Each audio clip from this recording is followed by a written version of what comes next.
ನಾರಾಯಣಂ ಸುರಗುರುಂ ಜಗದೇಕನಾಥಂ ಭಕ್ತಪ್ರಿಯಂ ಸಕಲಲೋಕನಮಸ್ಕೃತಂಚ ತ್ರೈಗುಣ್ಯವರ್ಜಿತಮಜಂ ವಿಭುಮಾದ್ಯಮೀಶಂ ವಂದೇ ಭವಗ್ನಮರಾಸುರಸಿದ್ಧವಂದ್ಯಂ ನಾರಾಯಣಂ ನಮಸ್ಕೃತ್ಯ ನರಂ ಚೈವ ನರೋತ್ತಮಂ ದೇವೀಂ ಸರಸ್ವತೀಂ ವ್ಯಾಸಂ ತತೋ ಜಯಮುದೀರಯೇತ್.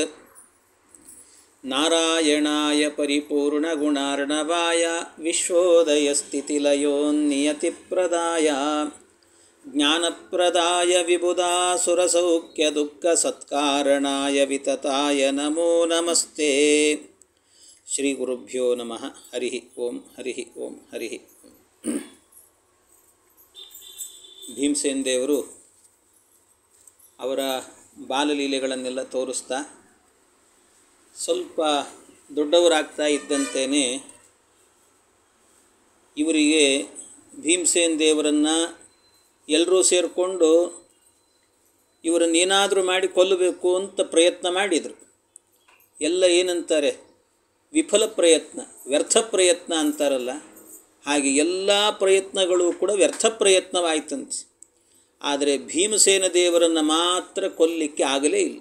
ಯಾರಿಂದಲೂ ಕೂಡ ವ್ಯರ್ಥೋದ್ಯಮಾಃ ಪುನರಪಿ ಸ್ಮ ಸದಾರ್ಥ ರಾಷ್ಟ್ರಾಃ ಭೀಮಂ ನಿಹಂತುಮರುಯತ್ನಮಕುರ್ವತಾಜ್ಞಾಃ ರಾಜ್ಞಾಂ ಸುತಾಸ್ತಮಖಿಲಂ ಸಮೃಷೈವ ಕೃತ್ವಾ ಚಕ್ರೇ ಜಯಾಯ ಚ ದಿಶಾಂ ಬಲವಾನ್ ಪ್ರಯತ್ನಂ. ಈ ಭೀಮಸೇನ ದೇವರನ್ನು ಏನು ಮಾಡಿದರೂ ಸಾಯ್ತಿಲ್ಲ ಅಂತ ಅನೇಕ ಸರ್ತಿ ಮರಳಿ ಮರಳಿ ಪ್ರಯತ್ನವನ್ನು ಮಾಡ್ತಾನೇ ಇದ್ದರು. ಎಷ್ಟು ಪ್ರಯತ್ನಗಳನ್ನು ಮಾಡಿದರೂ ಕೂಡ ಭೀಮನನ್ನು ಮಾತ್ರ ಏನೂ ಮಾಡಲಿಕ್ಕಾಗಲಿಲ್ಲ. ಅಂಥ ಬಲಾಢ್ಯನಾಗಿದ್ದಂತೆ ಭೀಮಸೇನ. ಅಂಥವರು ಅಲ್ಲಿಂದ ಭೀಮಸೇನ ದೇವರೇನು ಮಾಡ್ತಾರೆ ಅಂದರೆ, ಅವರೇನೇ ಸ್ವತಃ ಭೀಮಸೇನ ದೇವರು ಎಲ್ಲ ಕಡೆಯಲ್ಲೂ ಕೂಡ ಓಡಾಡುತ್ತಾರೆ. ಅವರು ಓಡಾಡಿ ಅನೇಕ ಕಡೆಯಲ್ಲಿ ದಿಗ್ವಿಜಯವನ್ನು ಮಾಡುತ್ತಾರೆ. ಪೂರ್ವಂ ಸ್ತಯೋರ್ಹಿದಮಘೋಷ ಸುತ ಪ್ರಜಾತಃ ಪ್ರಾಹುಶ್ಚಯಂ ನೃಪತಯಶಿಶುಪಾಲನಾಂನ. ಎಲ್ಲ ಕಡೆ ದಿಗ್ವಿಜಯ ಅಂದ್ರೇನು, ಎಲ್ಲ ಕಡೆ ಹೋಗಿ ಅವ್ರ ಹತ್ರ ಜಯಪತ್ರವನ್ನು ಬರೆಸ್ಕೊಂಡು ಬಂದಂತೆ ಭೀಮ. ಇಡೀ ಭೂಮಂಡಲದಲ್ಲಿ ಒಂದು ಸರ್ತಿ ಓಡಾಡಿಬಿಟ್ಟು ಎಲ್ಲರನ್ನೂ ಗೆದ್ದು ಬಂದುಬಿಟ್ಟಂತೆ. ಅಂದರೆ ಯಾರೂ ನನ್ನ ಮೀರಿದವರು ಇಲ್ಲ ಅಂತ ತೋರಿಸಿದ ಒಂದು ಸರ್ತಿ ಭೀಮಸೇನ. ಎಲ್ಲ ಕಡೆಯಲ್ಲೂ ಕೂಡ ಶಿಶುಪಾಲನ ಹತ್ರಕ್ಕೆ ಹೋದಂತೆ, ದಮಘೋಷರಾಜನ ಮಗ ಆ ಶಿಶುಪಾಲನ ಬಳಿಗೆ ಹೋಗ್ತಾನೆ. ಹೋಗಿ ಅವನನ್ನು ಕರೆದ, ಅವನ ಜೊತೆಗೆ ಯುದ್ಧ ಮಾಡಿದ, ಗೆದ್ದ. ಅವನ ಜೊತೆಗೂ ಗೆದ್ದಂತೆ. ಅಲ್ಲಿಂದ ಆಗಬೇಕಾದ್ರೆ ಮತ್ತೆ ಇವರೆಲ್ಲ ಏನು ಬೇರೆ ಯಾರಲ್ಲ, ದಂತವಕ್ರ ಇದ್ದ. ದಂತವಕ್ರ ಅಂತಂದರೆ ಅವನು ಕೂಡ ಅಷ್ಟೇ, ಅವನ ಚಿಕ್ಕಮ್ಮನ ಮಗ. ಎಲ್ಲರೂ ಕೂಡ ಚಿಕ್ಕಮ್ಮನ ಮಕ್ಕಳು. ಅವರ ಹತ್ರ ಎಲ್ಲ ಯುದ್ಧ ಮಾಡಿ ಅವರನ್ನು ಕೂಡ ಗೆದ್ದ. ಹೀಗೆ ಗೆದ್ದು ಎಲ್ಲ ಕಡೆಯಿಂದಲೂ ಕೂಡ ಗೆಲುವನ್ನು ಪಡೆದು ಜಯಪತ್ರವನ್ನು ತಗೊಂಡು ಬರ್ತಿದ್ದಂತೆ. ಇನ್ನಷ್ಟೇ ಇಲ್ಲ, ಕುಂಡಿನಪುರಕ್ಕೆ ಹೋಗಿದ್ದಂತೆ. ಆ ಕುಂಡಿನಪುರದಲ್ಲಿ ರುಗ್ಮಿ ಅಂದರೆ ರುಕ್ಮಿಣೀ ದೇವಿಯ ಅಣ್ಣ ರುಗ್ಮಿ ಅವನಿದ್ದ. ಅವನನ್ನು ಕೂಡ ಗೆದ್ದನಂತೆ ಭೀಮ. ಅವನನ್ನು ಕೂಡ ಜಿತ್ವೈವ ತಾವಪಿ ಜಿಗಾಯ ಚ ಪೌಂಡ್ರಕಾಕ್ಯಂ ಶೌರೇ ಸುತಮಜೈದತ ಭೀಷ್ಮಕಸ್ಯ. ಒಂದು ಪೌಂಡ್ರಕ ವಾಸುದೇವ ಅಂತಿದ್ದ, ಅವನನ್ನು ಗೆದ್ದಿದ್ದಾನಂತೆ. ಇನ್ನೊಂದೇನು ಅಂತಂದರೆ, ಇವನು ಭೀಷ್ಮಕನ ಮಗ ರುಗ್ಮಿ, ಅವನನ್ನು ಕೂಡ ರುಗ್ಮೀತಿ ನಾಮ ಚ ಬಭೂವಸ ಕುಂಡಿನೇಶಃ. ಅವನು ಕುಂಡಿನಪುರದ ರಾಜ, ಅವನನ್ನು ಕೂಡ ಗೆದ್ದಿದ್ದಾನಂತೆ. ಅವನ ಹತ್ರ ಜಯಪತ್ರವನ್ನು ತಂದಿದ್ದಾನೆ. ಎಲ್ಲ ಕಡೆಯಲ್ಲೂ ಗೆದ್ದು ಬಂದ. ಈ ರುಗ್ಮಿ ಅಂತೇನಿದ್ದಾನಲ್ಲ, ರುಗ್ಮಿ ಅಂತಂದರೆ ಇವನು ಬೇರೆ ಯಾರೂ ಅಲ್ಲ. ಅಂದರೆ ಈ ಹಿಂದೆ ಒಬ್ಬ ದೈತ್ಯ ಇರ್ತಾನೆ, ದೈತ್ಯ. ಅವನ ಹೆಸರೇನು ಅಂದರೆ ಇಲ್ವಲ ಅಂತ. ಅವನ ಹೆಸರು ಇಲ್ವಲ ಅಂತ. ಇಲ್ವಲ ಅಂತಂದರೆ ನರಹಂತಕ. ಅವನು ನರಹಂತಕ. ಅಂಥ ನರಹಂತಕನೇ ಈಗ ರುಗ್ಮಿಯಾಗಿ ಹುಟ್ಟಿದ್ದಂತೆ. ರುಗ್ಮಿಯಾಗಿ ಅಂದರೆ ಪಾಪಿಷ್ಟ ಅವನು ನರಹಂತಕನಾಗಿದ್ದ, ಅವನು ಹುಟ್ಟಿದ್ದಾನೆ ಅಂತ ಹೇಳುತ್ತಾರೆ. ಅವನು ಇಲ್ವಲ್ಲ ಅಂದರೆ ಅವನದೊಂದು ಕಥೆ ಇದೆ, ನೀವೆಲ್ಲ ಕೇಳಿರ್ತೀರಿ. ಭಾಳ ಜನ ಹೇಳ್ತಿರ್ತಾರೆ, ಒಂದೊಂದು ಗೊತ್ತಿರೋದಿಲ್ಲ. ಸುಮ್ಮನೆ ಊಟ ಆದ ತಕ್ಷಣ ಹೊಟ್ಟೆ ಸವರ್ಕೊಳ್ತಿರ್ತಾರೆ, ವಾತಾಪಿ ಜೀರ್ಣೋಭವ ಅಂತ ಹೇಳ್ತಿರ್ತಾರೆ. ಅದಕ್ಕೆ ವಾತಾಪಿ ಜೀರ್ಣೋಭವ ಅಂತ ಹೇಳ್ತಿರ್ತಾರೆ. ಅದರ ಹಿನ್ನೆಲೆ ಏನು ಅಂತಂದರೆ, ಅಲ್ಲಿರುವಂಥದ್ದು ಈ ನಿಜವಾಗಲೂ ಕೂಡ ಹೇಳುವಂಥದ್ದು ಹೇಗೆ ಹೇಳಬೇಕು ಅಂದರೆ, ವಾತಾಪಿ ಜೀರ್ಣೋಭವ ಅಂತ ಹೇಳಬಾರದು. ಮತ್ತೇನು ಹೇಳಬೇಕು ಅಂತ ಅಲ್ಲಿ ಏನಾಗಿತ್ತು ಅಂದರೆ, ಇಬ್ಬರು ಇದ್ದರಂತೆ ದೈತ್ಯರು, ಇಲ್ವಲ ಮತ್ತು ವಾತಾಪಿ ಅಂತ ಇಬ್ಬರು ದೈತ್ಯರು.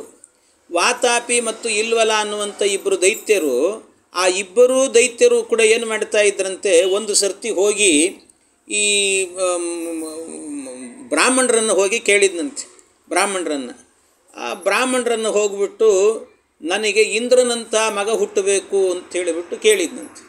ಇಂದ್ರನಂಥ ಮಗ ಹುಟ್ಟಬೇಕು ಅಂದರೆ ಬ್ರಾಹ್ಮಣರೆಲ್ಲ ಹೇಳಿದ್ರಂತೆ, ನೀನೊಬ್ಬ ಮೂರ್ಖ ಮುಟ್ಟಾಳ, ನಿನ್ನಂಥವನಿಗೆ ಇಂದ್ರನಂಥ ಮಗ ಹುಟ್ಟಿದ್ರೆ ಏನು ಗತಿನೋ, ಬೇಡ ನಿನಗೆ ಅಂಥ ಮಗ ಹುಟ್ಟೋದಿಲ್ಲ ಅಂತ ಹೇಳಿದ್ರಂತೆ. ಬ್ರಾಹ್ಮಣರಂಥ ವರ ಕೊಡೋದಿಲ್ಲ ನಿನಗೆ ಅಂತಂದರು. ಅಂದ ಕೂಡಲೇ ಆಗ ಬ್ರಾಹ್ಮಣರ ಮೇಲೆ ಸಿಟ್ಟು ಬಂತು ಅವನಿಗೆ. ಈ ವಾತಾಪಿ ಏನು ಅಂದರೆ ಅವನು ಕಾಮರೂಪಿ, ಏನು ಬೇಕಾದರೆ ಆಗಿಬಿಡ್ತಿದ್ನಂತ. ಅವನು ಕಾಮರೂಪಿ, ಬೇಕು ಅಂತಂದರೆ ಯಾವ ರೂಪ ಬೇಕೋ ಆ ರೂಪ ಬಂದುಬಿಡ್ತಿತ್ತು ಅವನಿಗೆ. ಅದಕ್ಕೆ ಇವರು ವಿಚಾರ ಮಾಡಿದ್ರಂತೆ. ಇಲ್ವಲನ ಹತ್ರಕ್ಕೆ ಹೋದ ವಾತಾಪಿ. ಇಲ್ವಲನ ಹತ್ರಕ್ಕೆ ಹೋಗಿ ಇಲ್ವಲನಿಗೆ ಹೇಳಿದ್ನಂತೆ, ನೋಡು ಈ ಬ್ರಾಹ್ಮಣರೆಲ್ಲ ನನಗೆ ವರ ಕೊಟ್ಟಿಲ್ಲ, ಅದಕ್ಕೆ ನನ್ನ ಬ್ರಾಹ್ಮಣರ ಮೇಲೆ ನನಗೆ ದ್ವೇಷ ಇದೆ, ಹಾಗಾಗಿ ಎಲ್ಲ ಬ್ರಾಹ್ಮಣರನ್ನು ಸಂಹಾರ ಮಾಡಬೇಕು ಅಂತಂದು, ಬ್ರಾಹ್ಮಣರನ್ನೆಲ್ಲ ಕೊಲ್ಲಬೇಕು ಅಂತ. ಬ್ರಾಹ್ಮಣರನ್ನು ಕೊಲ್ಲಬೇಕು ಅಂದಾಗ ಯಾಕೆ ಕೊಲ್ಲೋದು ಬ್ರಾಹ್ಮಣರನ್ನು, ಅದಕ್ಕೆ ಉಪಾಯ ಮಾಡಿದ್ನಂತೆ. ಈ ಇಲ್ವಲನಿಗೆ ಹೇಳಿದ್ನಂತೆ, ಈ ಬ್ರಾಹ್ಮಣರು ಕರೆದ್ರೆ ಬರೋದು ಎಲ್ಲಿಗೆ ಅಂತಂದರೆ ಊಟಕ್ಕೆ ಅಂತ. ಊಟಕ್ಕೆ ಅಂದುಬಿಟ್ರೆ ತಯಾರಿರ್ತಾರೆ ಅವ್ರು ಪಾಪ, ಯಾವ ಬ್ರಾಹ್ಮಣ ಭೋಜನ ಪ್ರಿಯ ಅಂತ ಹೇಳ್ಕೊಂಡು ಯಾವಾಗ ಊಟಕ್ಕೆ ಅಂತ ಕರೆದುಬಿಟ್ರೆ ಬಂದ್ಬಿಡ್ತಾರಂತವ್ರು. ಹಾಗಾಗಿ ಏನು ಮಾಡೋಣ, ಈ ಬ್ರಾಹ್ಮಣರನ್ನೆಲ್ಲ ಊಟಕ್ಕೆ ಕರೆಯೋಣ ಅಂದ್ರಂತೆ. ದಿನ ಒಬ್ಬೊಬ್ಬ ಬ್ರಾಹ್ಮಣರನ್ನು ಊಟಕ್ಕೆ ಕರೆಯೋದು, ಒಬ್ಬರು ಇಬ್ಬರು ಅಂತೆಲ್ಲ ಕರೆಯೋದು ಹಿಂಗೆ.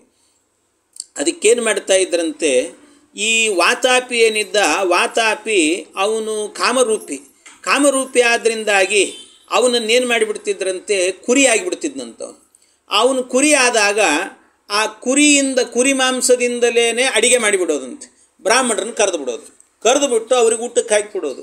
ಊಟಕ್ಕೆ ಹಾಕಿದ ನಂತರ ಅವ್ರು ಇನ್ನೂ ಊಟ ಮಾಡಿ ಇನ್ನೂ ಕೈ ತೊಳಿತಿರ್ತಾರಿಲ್ಲೋ ಬ್ರಾಹ್ಮಣರು, ಅಷ್ಟರಲ್ಲೇ ಈ ಇಲ್ವಲ ಏನು ಮಾಡಿಬಿಡ್ತಿದ್ನಂತೆ, ವಾತಾಪೆ ಆಗಚ್ಚ ಅಂತ ಕರೆದು ಬಿಡ್ತಿದ್ದಂತೆ. ವಾತಾಪೆ ಆಗಚ್ಚ ಅಂತ ಕರೆದು ಕೂಡಲೇ ಆ ಬ್ರಾಹ್ಮಣರು ಹೊಟ್ಟೆ ಒಳಗೆ ಹೋಗಿರ್ತಿದ್ದ. ಅವನು ಹೊಟ್ಟೆ ಒಳಗೆ ಹೋದಂಥವನು ವಾತಾಪೆ ಆಗಚ್ಚ ಅಂತಂದು ಕೂಡಲೇ ಅವ್ರು ಹೊಟ್ಟೆ ಸೀಳ್ಕೊಂಬಂದ್ಬಿಡೋದು, ಬ್ರಾಹ್ಮಣರು ಸಾಯೋದು. ಹೀಗೆ ಬ್ರಾಹ್ಮಣರನ್ನೆಲ್ಲ ಕೊಲ್ತಾ ಇದ್ದಂಥವನು ವಾತಾಪಿ. ಈ ರೀತಿ ಮಾಡಿ ಬ್ರಾಹ್ಮಣರನ್ನೆಲ್ಲ ಕೊಲ್ತಾ ಇದ್ದಂಥ ವಾತಾಪಿ ಅವನಿಗೇನಾಯಿತು, ಒಂದು ಸರ್ತಿ ಏನಾಯಿತು, ಎಲ್ಲ ಬ್ರಾಹ್ಮಣರನ್ನು ಕೊಲ್ತಾ ಇರಬೇಕಾದ್ರೆ ಒಂದು ಸರ್ತಿ ಅಲ್ಲಿಗೆ ಅಗಸ್ತ್ಯ ಮಹರ್ಷಿಗಳೇ ಬಂದ್ರಂತೆ. ಅಗಸ್ತ್ಯರು ಬಂದಾಗ ಅಗಸ್ತ್ಯರಿಗೂ ಕೂಡ ಇದೇ ರೀತಿಯಲ್ಲಿ ಮಾಡಿ ಊಟಕ್ಕೆ ಹಾಕಿ ಅವರನ್ನು ಕೊಲ್ಲಬೇಕು ಅಂತ ವಿಚಾರ ಮಾಡಿದ್ರು ಇವರೆಲ್ಲ. ಅವರು ವಿಚಾರ ಮಾಡಿದಾಗ ಆಗೇನು ಮಾಡಿದ್ರಂತೆ, ಇವ್ರಿಗೆ ಊಟಕ್ಕೆ ಹಾಕಿದರು. ಊಟ ಮುಗಿದು ಕೈ ತೊಳ್ಕೊಂಬರೋದ್ರೊಳಗೆ ಎಲ್ಲರೂ ಅವನೇನು ಮಾಡ್ತಿದ್ದ, ಇಲ್ವಲ್ಲ ವಾತಾಪೆ ಬಹಿರಾಗಚ್ಚ ಅಂತಿದ್ದ, ಹೋಗಿಬಿಡ್ತಿದ್ರು. ಅದಕ್ಕೆ ಶೀಘ್ರಮಾಗಚ್ಚ ಅಂದರೆ ಬಂದುಬಿಡ್ತಿದ್ದ ಅವನು. ಈ ಅಗಸ್ತ್ಯರು ಮಾತ್ರ ಊಟ ಆದ ನಂತರ ಏನು ಮಾಡಿದ್ರಂತೆ, ಅವ್ರು ಎದ್ದು ಕೈ ತೊಳೆಯೋಕ್ಕೆ ಹೋಗೋಕ್ಕಿಂತ ಮೊದಲೇ ಒಂದು ಸರ್ತಿ ಏನು ಮಾಡಿಬಿಟ್ರಂತೆ, ಅವನು ಎಲ್ಲಿ ಕರೀತಾನೋ ಅದಕ್ಕಿಂತ ಮೊದಲೇ ಹೇಳಬೇಕು ಅಂತ ಅಂದ್ಕೊಂಡು ವಾತಾಪೆ ಶೀಘ್ರಂ ಜೀರ್ಣೋಭವ ಅಂದ್ಬಿಟ್ರಂತ. ಒಂದು ಸರ್ತಿ ವಾತಾಪೆ ಜೀರ್ಣೋಭವ ಅಂದರು, ಶೀಘ್ರಂ ಜೀರ್ಣೋಭವ ಅಂತಂದರು. ಅವನಿಗೆ ಜೀರ್ಣೋಭವ ಅಂದ ಕೂಡಲೇ ಒಳಗಡೆ ಇದ್ದಂಥವನು ಜೀರ್ಣವಾಗಿ ಮಲರೂಪದಲ್ಲಿ ಹೋಗಿಬಿಟ್ನಂತವನು. ಈ ರೀತಿಯಲ್ಲಿ ಅವನ ಸ್ಥಿತಿ ಬಂತು, ಆ ವಾತಾಪಿ ಸ್ಥಿತಿ. ಹೀಗೆ ಅಗಸ್ತ್ಯ ಮಹರ್ಷಿಗಳು ಈ ಕೆಲಸವನ್ನು ಮಾಡಿದ್ರಂತೆ. ಅದಕ್ಕೋಸ್ಕರವಾಗಿ ಇವತ್ತಿಗೂ ಕೂಡ ಒಂದು ಮಹಾಭಾರತ ಹೇಳುತ್ತದೆ ಏನಂತ ಅಂದರೆ, ಆತಾಪಿ ಭಕ್ಷಿತೋ ಏನ ವಾತಾಪಿ ಚ ಮಹಾಸುರ ಅಗಸ್ತ್ಯಸ್ಯ ಪ್ರಸಾದೇನ ಭೋಜನಂ ಮಮ ಜೀರ್ಯತಾಂ. ಈ ಶ್ಲೋಕವನ್ನು ಊಟ ಆದ ನಂತರ ಹೇಳ್ಕೋಬೇಕಂತೆ. ಊಟ ಆದ ನಂತರ ಈ ಶ್ಲೋಕವನ್ನು ಹೇಳಿಕೊಂಡು ಈಗ ಹೊಟ್ಟೆ ಮೇಲೆ ಕೈ ಆಡಿಸ್ಕೊಳ್ಬೇಕಂತೆ. ಹೊಟ್ಟೆ ಮೇಲೆ ವಾತಾಪೆ ಜೀರ್ಣೋಭವ, ಯಾಕೆ ನಾವೇನು ವಾತಾಪಿನ ತಿಂದಿರಲ್ಲ, ಎಲ್ಲರೂ ಹಂಗೆ ಅಂದ್ಕೊಂಡ್ಬಿಡ್ತಾರೆ. ಎಲ್ಲರೂ ಕೂಡ ವಾತಾಪೆ ಜೀರ್ಣೋಭವ ಅಂತ ಅಂದ್ಕೊಂಡು ಅದೇನು ವಾತ ಅಂದರೆ ಅದು ಗಾಳಿ ಅಂತ ತಿಳ್ಕೊಂಬಿಟ್ಟಿದ್ದಾರೆ. ಎಲ್ಲರೂ ಕೂಡ ಹೊಟ್ಟೆ ಮೇಲೆ ಕೈ ಆಡಿಸೋದು ವಾತಾಪೆ ಜೀರ್ಣೋಭವ ಅಂತಿರೋದು. ವಾತಾಪಿ ಅನ್ನೋನು ಒಬ್ಬ ಅಸುರ. ಅದು ಹೇಳಬೇಕಾದ್ದು ಹೇಗೆ ಅಂದರೆ ವಾತಾಪಿ ಜೀರ್ಣೋಭವ ಅಂತಾರೆ, ವಾತಾಪಿ ಅಲ್ಲ, ವಾತಾಪೆ ಅನ್ನಬೇಕು. ಅದನ್ನು ಶಬ್ದ ಆಗೋದು ಸಂಬೋಧನೆಯಲ್ಲಾಗಬೇಕಾದ್ರೆ ವಾತಾಪೆ ಅಂತ ಆಗುತ್ತೆ. ಹಾಗಾಗಿ ವಾತಾಪೆ ಜೀರ್ಣೋಭವ ಆ ಶಬ್ದ ನಾವು ಹೇಳುವಂಥದ್ದಲ್ಲ. ಮತ್ತೇನು ಹೇಳಬೇಕು ಅಂದರೆ ಈ ಶ್ಲೋಕವನ್ನೇ ಹೇಳ್ಕೊಳ್ಬೇಕು.